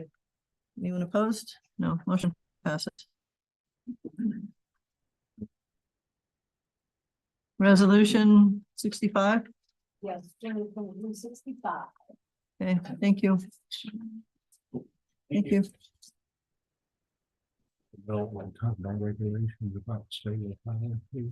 Yeah, that's on the list. Talk to Brian about it. Oh, okay. Good. Consistent. No idea. Silver is not consistent. Right. We're running a little bit behind. So we'll keep moving here with Kim Dovin, Park County Planning and Zoning Assistant Director, Jenny Erica on Dixieland Simple Sub number 311, final plat review. All right, thank you, Madam Chair. So this property is in GR20 zoning district. The planning area is Lower South Fork. We did receive a final plat application in October, end of October this year. We received then a revised final plat for the subdivision on November 17th of this year. That's shown in figure 1. So the requested action, of course, is to approve this final plat. It will divide a 40-acre parcel into 2 20-acre lots. They're designed for residential use. The ownership of this property are the Whitlocks. And again, you saw the final plat in figure 1. Figure 2 shows the location of the property. It's approximately 6.3 miles southwest of Cody, about 1,600 feet south of Diamond Basin Road, which is also County Road 6UU. Property does have an address. You can see in figure 3 the neighboring land uses. To the east and most of the southern property border, it's land managed by BLM. And ag land is to the west. There's some residential land to the north, at least one subdivision in the general area. In terms of site characteristics, we have a topo map that's in figure 4. And I will also say that there is a permitted residence, some permitted outbuildings, and a septic system that exists on proposed lot 2. In terms of slope, there is some slope upward from the northwest to the southeast on this property. I mentioned this is in the GR20 zoning district. The lot sizes as proposed are consistent with that zoning district. This property is not within a mile of the city of Cody. Municipal review, therefore, is not required. Notices of intent to subdivide, those were published on May 9th of this year and May 16th. We sent this notice to agencies. We have a list of agencies we have to notice with the subdivision. We notify other ones if we think they'll have a relevant interest. We notified Park County Fire District 2. They said they confirmed this property is within their district. They had requests that roads be constructed to allow them to access if they need to. TCT responded. They say they may have the availability for wireless internet and phone. UPS says they will be able to provide mail to the addresses, and mailboxes will be determined once addresses or residents are established. Cody Conservation District identified 3 soil types on the property, and they talked about whether or not they're suitable for various things, and if so, what those suitability conditions are. And we have that in the staff report. Park County School District number 6 said they will ensure to work to provide school bus service if that is necessary. Weed and Pest, Mary conducted initial inspection, found 2 noxious weed species. And she said a long-term noxious weed management plan will be required. And to our knowledge, that's not been approved yet. We received a response from DEQ. You had a chance to see that. Northwest Rural Water responded. They said they could provide service. However, they need to extend a line to serve these lots. Park County Treasurer responded. Originally, it was a response from May of this year. Taxes were paid in full. We received a response from them in last month. And they treasurer said that the first half of 2023 taxes have been paid. Second half will be due in May of next year. Black Hills Energy stated that they have a facility located 8,000 feet away. Game and Fish responded, talked about the number of subdivisions in the area, talked about a non-migratory mule deer population in the area. They provided us the list of their recommendations and guidelines. We provided that to you. Public Works responded. They said this parcel currently has legal access from County Road 6UU. They said the existing 30 feet easement widths do not currently meet Park County Road and Bridge standards.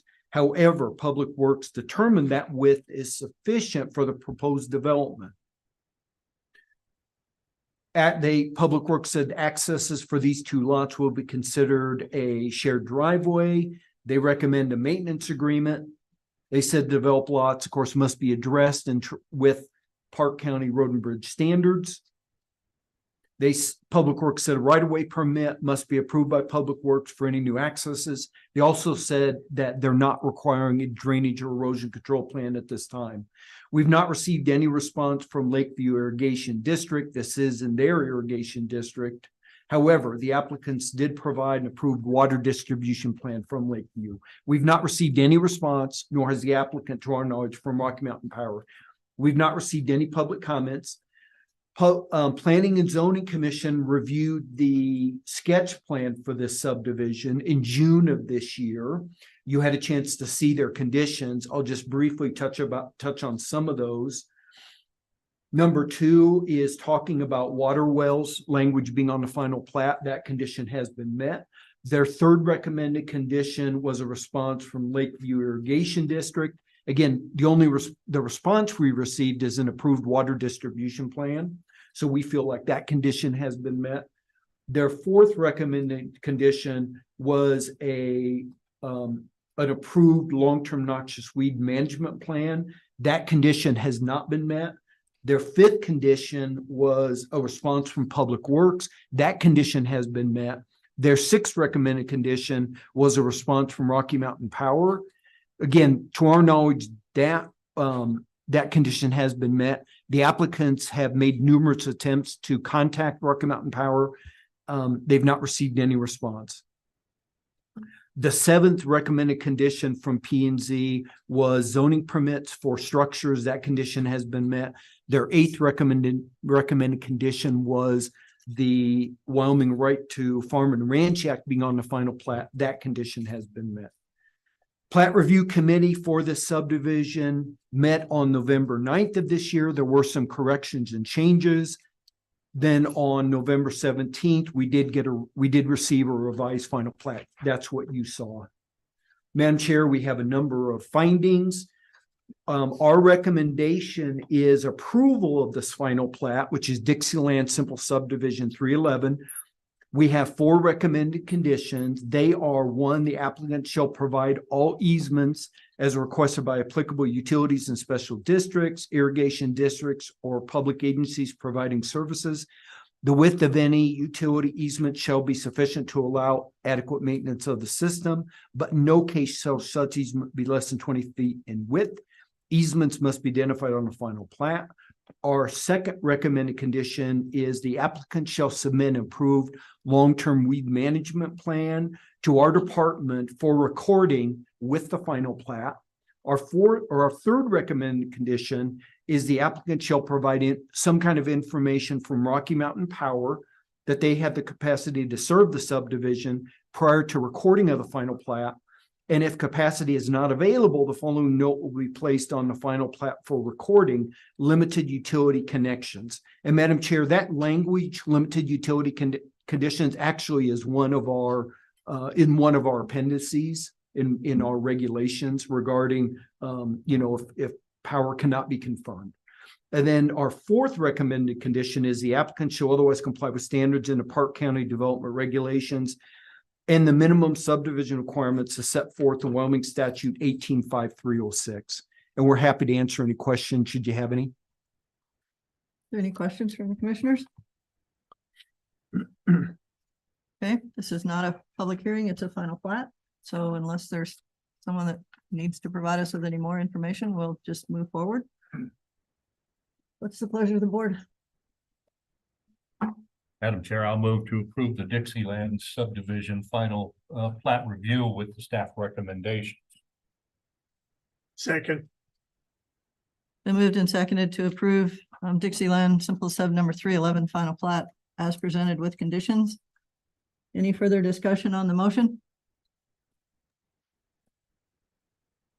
Hearing none. All those in favor? Aye. Anyone opposed? Okay, thank you. Final Thank you, plat's ma'am. approved. Thank you, Madam Chair. Madam Chair, 2023-66. Thank you, Colleen. Thank you. Thank you, commissioners. Thank you. We will keep moving since we're still a little bit behind, Okay. but, next thing on our agenda, Kim Dillvan and Jenny, Erica with our planning and zoning staff. Greg Jones, simple subdivision number 309, final plat review. All right. Thank you, Madam Chair. So this property is in the GRP zoning district. The planning area is POW. So we did receive for this final plat, we did receive an application from Mr. Jones on November 7th of this year. And then we did receive a revised final plat on November 17th of this year. That is in figure 1. The applicant requests approval of this final plat. It will create a 2-lot subdivision. One lot will be 1.52 acres and one lot will be 9.13 acres. Both will be for residential use.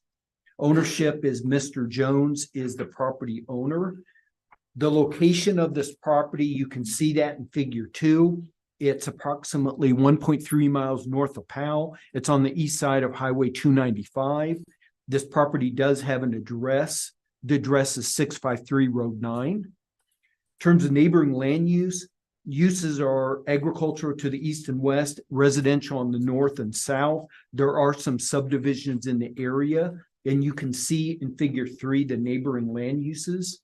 In terms of site characteristics, proposed lot 1 is currently developed, has a residence, some other buildings, and a septic. Septic system is not permitted, but it's been there for decades. We consider it pre-existing. Both lots are irrigated, and until just a few years ago, the property was operated as a tree nursery. And you can see in figure 4 a topo map, and really there's very little change in elevation on this property. I mentioned this is in the GRP zoning district. Both of these proposed lot sizes are consistent with that zoning district. This property, again, is not within a mile of any municipality, so that review is not required. Notice of intent to subdivide was published on May 4th and May 11th of this year in the Powell Tribune as our regulations required. Again, we notified a set number of agencies and other agencies that we think might have a relevant interest. We received responses back. Park County Fire District 1 responded. They could provide fire protection provided accesses meet their requirements. MDU responded in a letter.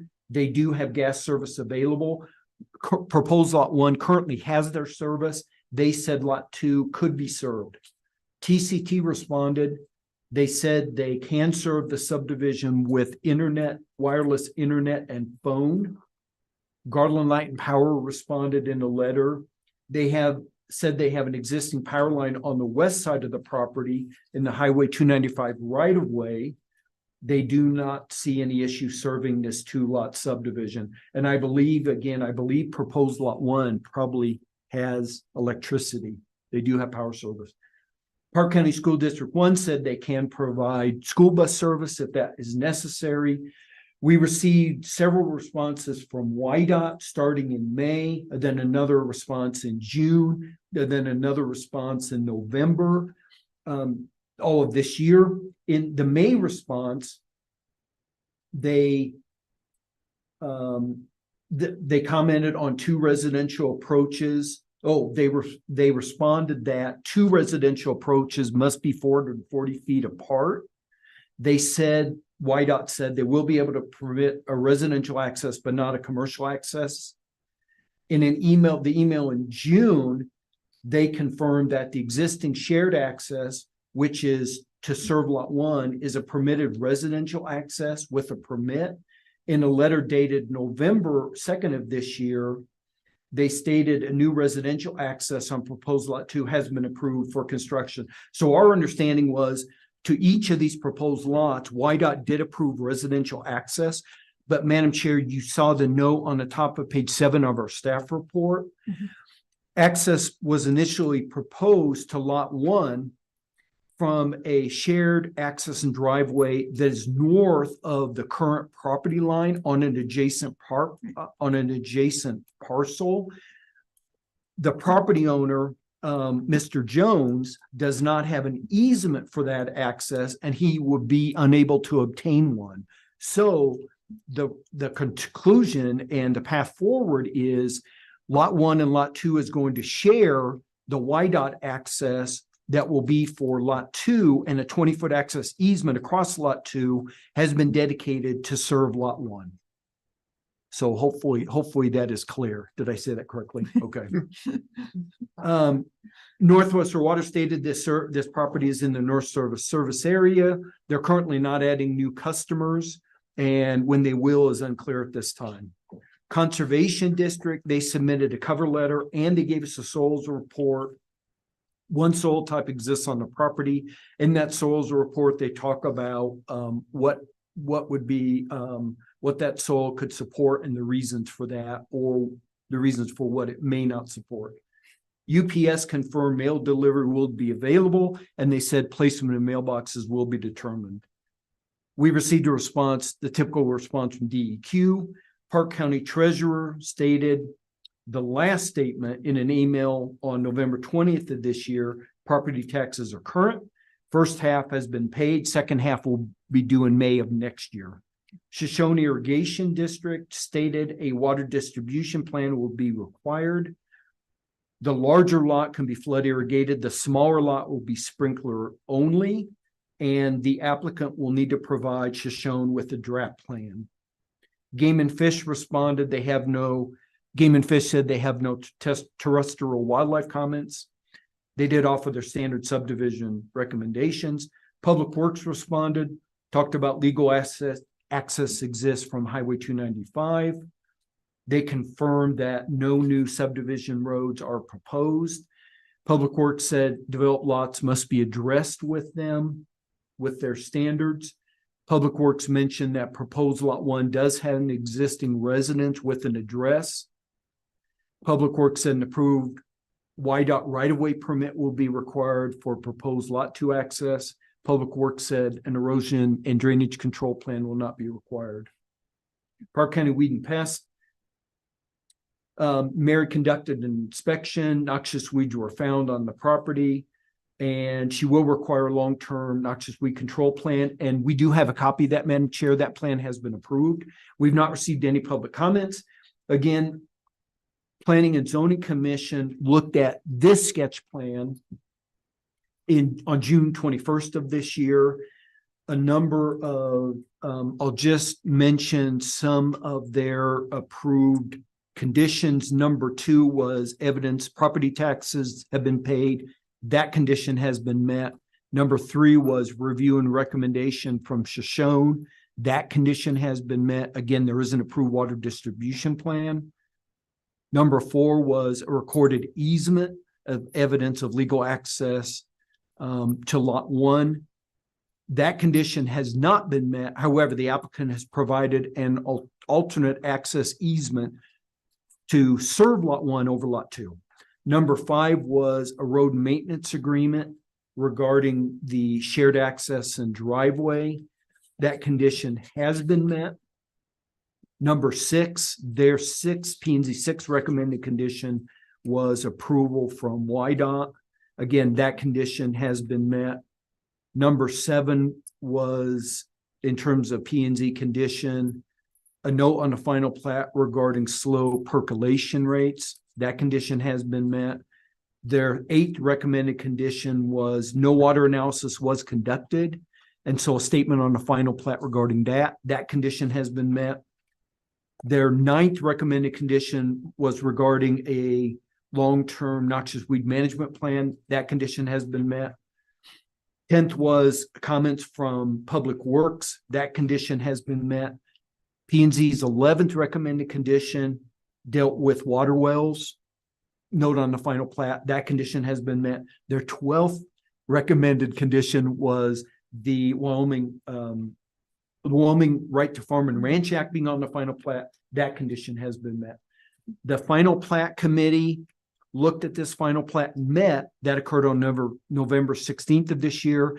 And then there were some minor changes and corrections. And then a revised final plat was given to us on November 17th. We shared that with you. We have a number of findings Our recommendation, Madam Chair, is approval of the final plat of the Greg Jones Simple Subdivision 309. We have two recommended conditions.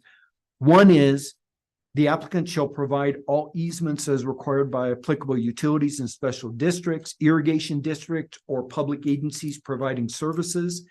The width of any utility easement shall be sufficient to allow adequate maintenance of the system, but in no case shall such utility easement be less than 20 feet in width. Easements must be identified on the final plat. And our second recommended condition is the applicant shall otherwise comply with standards in the Park County Development Regulations and the minimum subdivision requirements as set forth in Wyoming Statute 185306. And we're happy to answer questions should you have any. Okay, this is not a public hearing, but are there questions from the commissioners for staff? No? Okay. Pleasure of the board.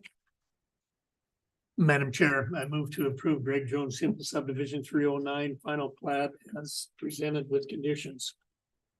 Second.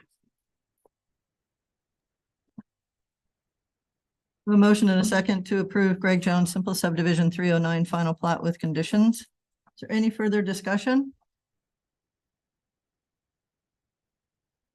Hearing none, all those in favor? Aye. Anyone opposed? Motion passes. Thank you. All right. Thank you, Madam Chair. Thank you, commissioners. Thank you. Thank you, Madam Chair. Madam Welcome. Chair, Resolution 2023-67. Thank you, Colleen.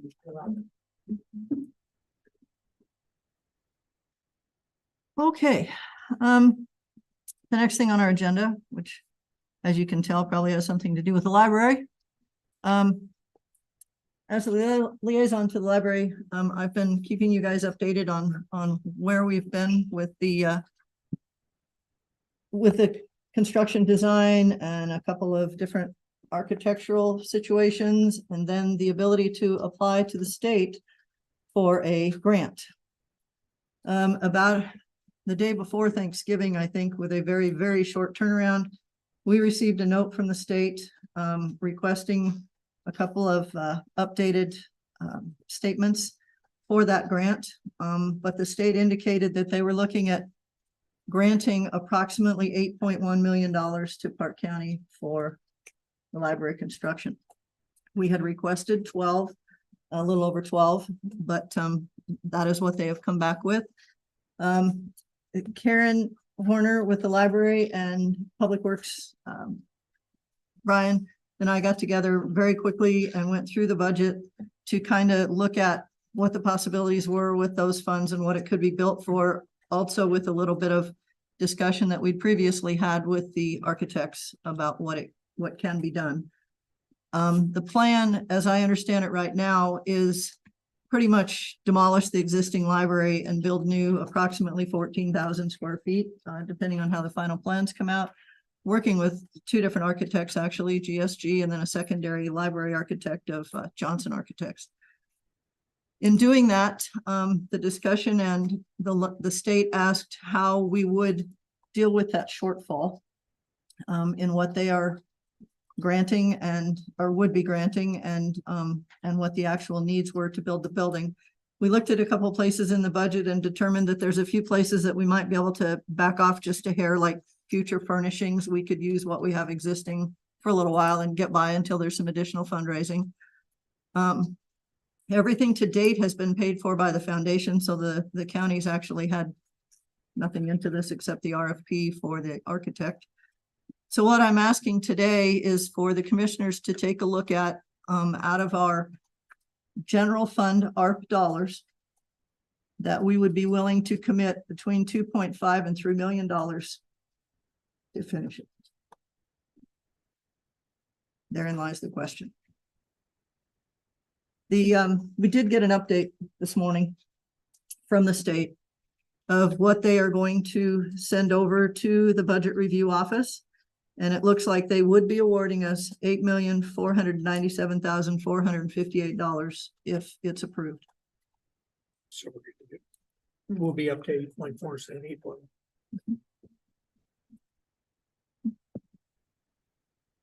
The ARP money that I'm proposing is the general fund dollars, not the restricted dollars. However, The grant is in the restricted ARP dollars from the state, so the project has to be completed by the end of 2026.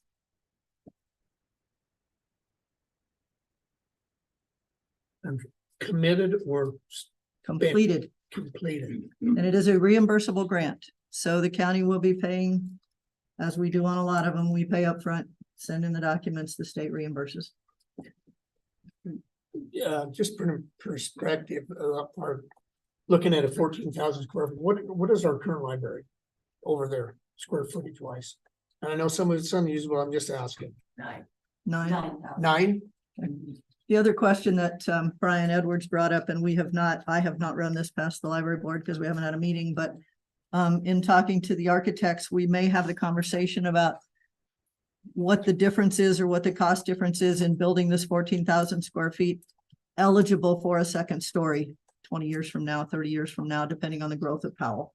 But would that cost much more to do that so that we would be prepared if the situation ever arose to increase that library a little bit more? But we haven't had that conversation with the architects, so I really don't know the answer. But Brian asked that we check on that just to be sure it's not cost effective to do it. Madam Chair, we, Jeff and I did have that conversation with the architect, who indicated that we could not do that for $12 million. Okay, well, we need to just make sure we'll have to rehash that a little bit. Okay. Yes, sir. Madam Chair, just to clarify some of the stuff, so the grant, is there any kind of stipulations with what has to be spent first? No, No. no. Okay. The project must be completed by the end of 2026. That doesn't necessarily mean all the books are on the shelves, but the library is open. The other thing that we have to think about is a cost that might be internal to us that has not been put in all this is the fact that we're going to have to move the library somewhere for a year and a half while this all happens. So we've talked about the smaller building at the fairgrounds, that they would be able to use that to at least do supplementary service to the people of Powell until we can get into the new building. Talking about Homesteader Hall. Madam Chair, so what about demolition costs? Well, that Brian included in said this? that his guys would really enjoy doing that, but I don't know that the city of Powell. But none of the dollar figures are built into this for any demolition. Yes, they are. Oh, they are. Yes, they are. So there's some areas that we can look at that we can probably still save some funds, and that's why my thought process was somewhere between 2.5 and 3. We may not spend all of that, and we don't need to if we don't have to.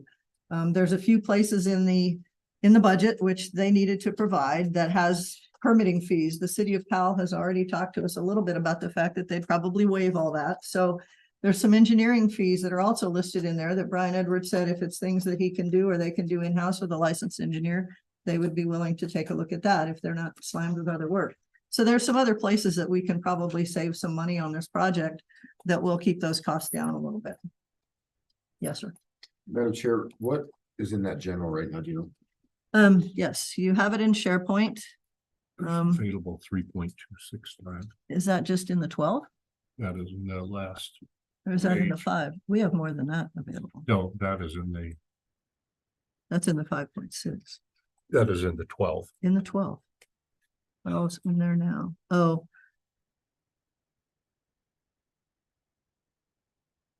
I can't bring that up completely. Why is it not? Use us just a second while we look at these numbers. That's what's been spent, but I can't tell which grant. If you look at total approved of 4.367 and remaining funds of 7.633. Okay, 7 remaining in the 12 grant. Okay. What was that against? I'll go to the bottom of the page here. I think that's what he was just reading from, but Right there. yeah, we've approved 4.367 to be spent out of that 12. And that leaves us 633,000. So this would be committing 3. I think one of those is 4 million, though, the million to the senior center. So Has not we been. don't know that that's going to happen. So Yeah. we may have 8.6 left instead of 7.6. But We haven't had that final conversation to know where the senior center's at this point. I know they don't have the land or the state grant. Madam Chair, I think this is a good opportunity to get what everybody's been wanting for a long time. And it's really not a lot in perspective of out of taxpayer cost moving into it. I mean, it's all taxpayer money, but the point is with the grant. I would really like to move to, I'm not gonna make the motion, just discussion right now. Okay. In the $3 million range, which would put us right at 11.5. I know it isn't everything, but there's a possibility of saving some costs in there. My biggest worry is the completion date. And I'm simply because unfortunately, get the government out of the way and hell, it can be done.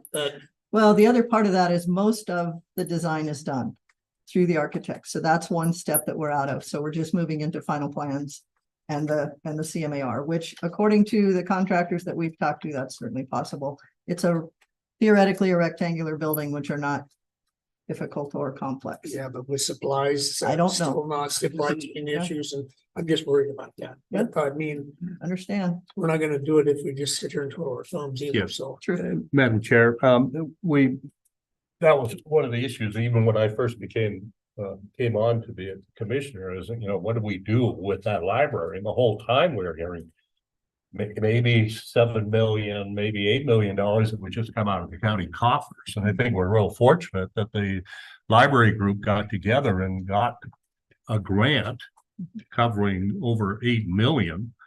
And then, of course, we got the extra funds from the government that I think should go towards something like this. I mean, we're putting $3 million just to get rid of a lagoon. I think it'd be nice to help out the people who take in the library. So I would say at 3.2 million,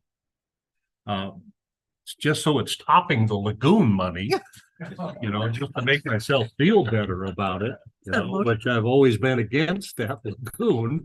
I would make a recommendation of 3.2 to go along with the rest of the state funds if they are approved at 8.4. Is that a motion? And I will make that a motion.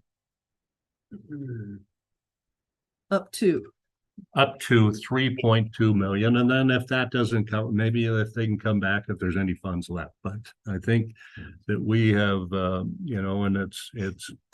I know we have our budget and our general fund and such, but I think we are very fortunate that this group went out and got the money from the state. Absolutely. Just for memory's sake, this library was done through not only the commissioners buying the building, but when they did that, but the renovation and everything moving the Cody Library up here was done through a 1-cent sales tax. So it was all on the taxpayers at that point and took some time to get all that raised, but I think it was somewhere around 7.5 million that it took to do this one. Just to, that was 15-20 years ago. I'm sure second. I will second for the discussion. I would like the motion to read pending approval of the whole. Yeah. The full Okay. 8.4. And you're okay with that? Yeah. 8.497. Okay, I'll put that number in the motion. Okay. Any further discussion on the motion? Okay, hearing none, all those in favor of the county supplementing up to 3.2 million for the Powell Library pending approval and of the grant for 8.4 some million. All those in favor? Aye. Anyone opposed? Motion passes. Madam Chair, just for discussion, when we're talking about having to spend that 8 point whatever million by 26, just is there a way we can look at if the total project is going to be, 11 million, segregating out a portion of the project that can be considered completed and expending that 8 million, and then the rest of it you know, I mean, I might not be articulating this right. I see Lloyd shaking his head saying, you know, if we say, okay, the portion of the project that we're getting the 8 million for is the actual, just the building. And then that is going to be, we can surely get that completed by 26. And then we're going to spend the rest of this doing another portion, you know, of it. It's just food for thought. I certainly understand what you're saying, and we may be able to do that. I think Karen would have to clarify with the State Library Association on the conditions of the grant, because there was a condition in there about being open at the end of 2026. So what's the definition of being open? We can take a look at that. So, okay, just usable. Okay, understood. All right, we'll keep moving forward. Welcome. Thank you.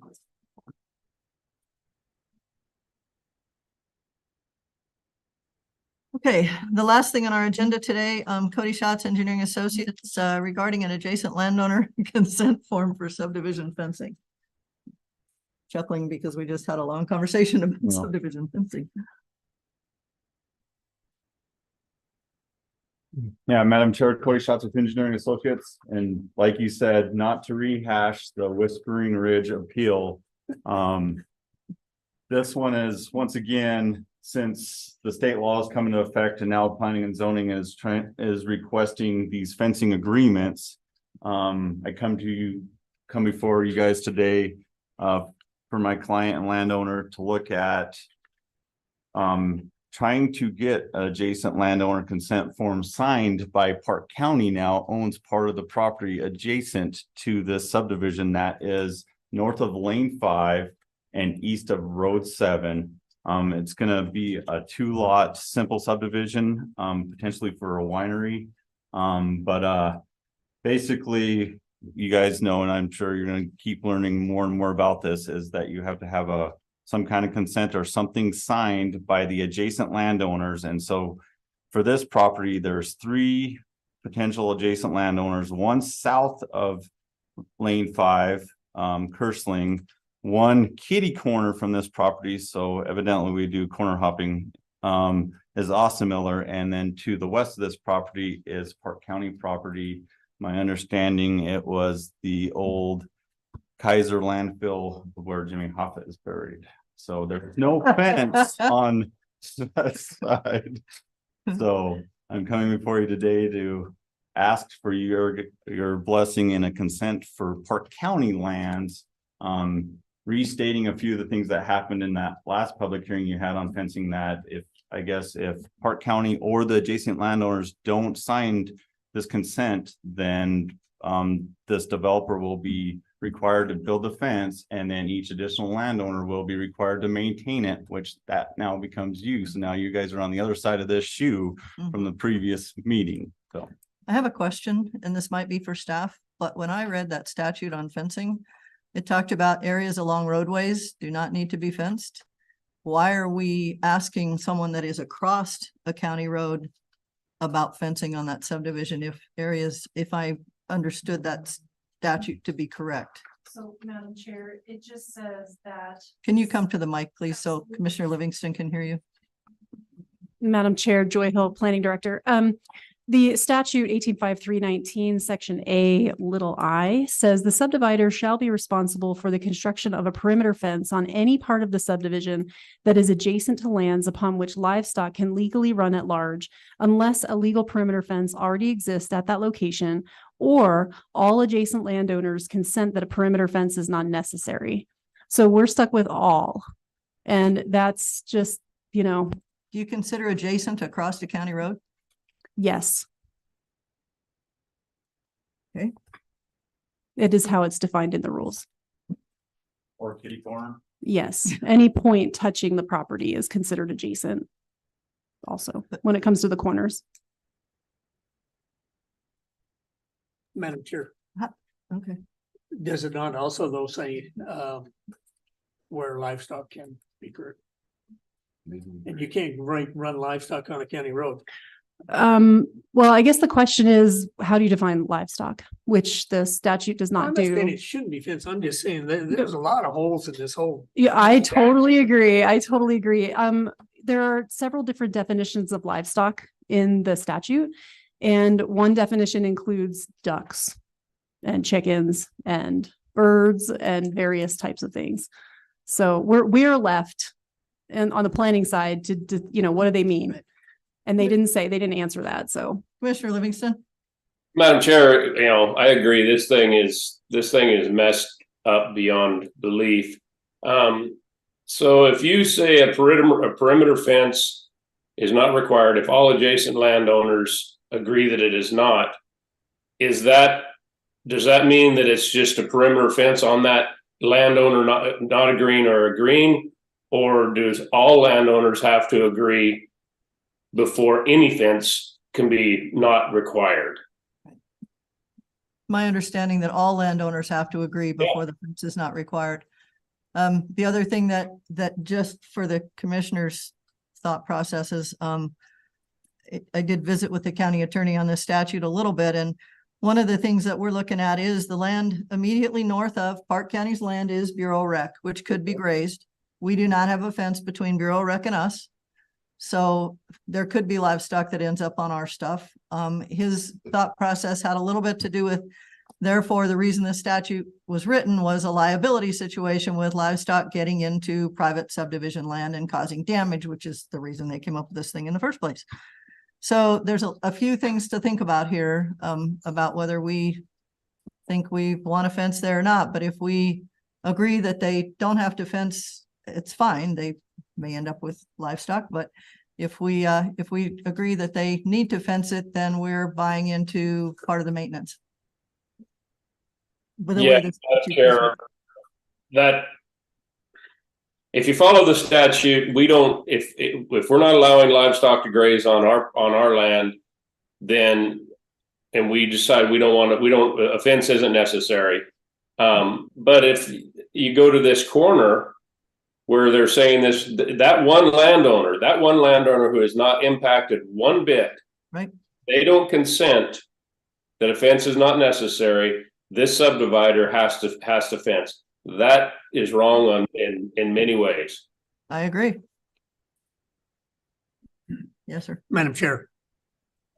Well, I think we all agree there's a lot of problems with this statute. However, we do have we're supposed to follow the statute, and the problem I have putting the county at risk by signing this, and I'm not is the fact that there is a grazing allotment to the north that is shared also to the west with Stutzman's, which are sheep producers, and you have to fence out sheep, not cattle.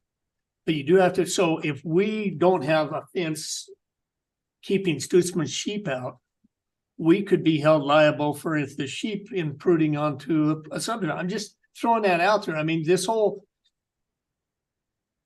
a fence out state except for sheep. And I know Stutzman's are sheep producers. So if they're running sheep to the west, there needs to be a damn fence built between them and the subdivision.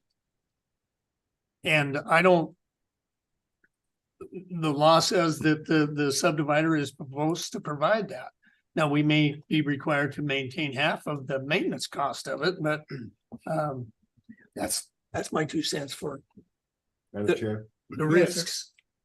we fail to look at something that's already on the books for statute, and that's the fact that if I go build my legal fence on the property line, the neighbor's responsible for half it already under state statute.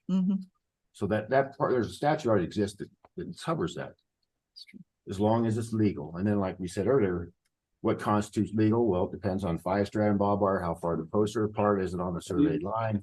Who's gonna check all that? That's all covered in the statute. Yeah. The existing statute that came along before this one. Yes, Yeah, that's true. but my point is, because I know because they run sheep to the west, the fence, there's gonna have to be a fence anyway. Right, but Madam Chair, to elaborate on that, under state statute, if my sheep get on your property and eat all your hay, I'm financially responsible. Even on some of the fence out statutes, you're still responsible civilly. Madam Chair, there's road 7 separates shoot or. Yeah. Does. Stutzman. Oh, Stutzman. So can the county fence all the county roads then? I don't know. There's one there or not. And there's not, There is no fence there currently there is not. on the county parcel at all on either side, is my understanding. But that county road does run up through there. So Stutzman's must be fenced or we would have sheep on our county It property. must be. They don't like dumps. Well, that was an old one and that's, Yeah. Stutzman's have been there probably about as long as that landfill has, but. Pleasure of the board. This is a very complicated question and it could change at legislature. I know we're gonna bring it up. Try to look at some things that need to be worked on this one.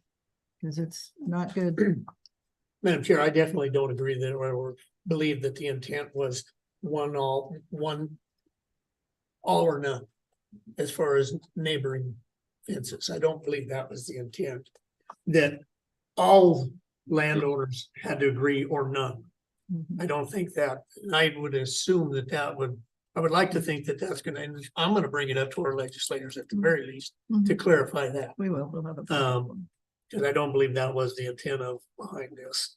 But where we are right now is looking at whether we want to require or have the developer have to build a fence on the west side of that lot that abuts county property.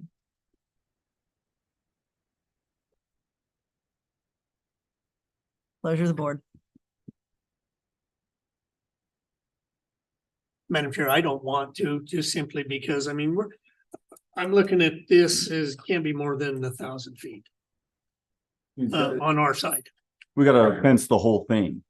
If you guys don't sign this waiver, the landowner has to fence the whole subdivision. If you want to reinterpret it that way. But if any. Planning and zoning is that. interpreting that way. What's that? Planning and zoning is interpreting it that way, correct, Joy? It's because the law says the subdivider shall be responsible for the construction of a perimeter fence on any part of the subdivision that is adjacent to lands upon which livestock can be run. So this is a 2-lot subdivision, which doesn't show on your, the map. We just gave you a basic of the outline of the but there's actually 2 lots within that small rectangle. Okay, I want to go back to Commissioner Livingston's question for a second then. So our property is on the west. So we sign the form that says you don't need a fence on that side. The guy with the corner crossing will not sign the form. Hypothetically. Does that mean the entire subdivision have to be fenced? Madam Chair, our opinion is that the law states that all adjacent landowners must consent, unfortunately. And I'm not saying we agree with it. Right, It's just what the law says. The way it reads, Yeah. if one balks at it, then it would have to be fenced. Madam Chair. Yes. Not that it affects us, but I would say, I would like some direction from the county attorney. If you have a lane, a lane or a state highway, and you got somebody across, does he consider that adjacent? When there's a highway. I believe the definition of adjacent in our rules does say across the road. Okay. So, and Madam Chair, I just want to say that I forgot what I was going to say. With regard to the adjacency. I can't remember. Sorry. Okay. It's part of the commissioners. In the form of a motion. In the form of a motion. I make a motion that we consent that the fence is not necessary on the county property. Second. Okay, so that means sign the form, correct? And seconded by Commissioner Livingston. Okay, I have a motion on the floor to consent the fence is not necessary and sign the form. Any further discussion on the motion? Hearing none, all those in favor? Aye. Opposed? Aye. Okay.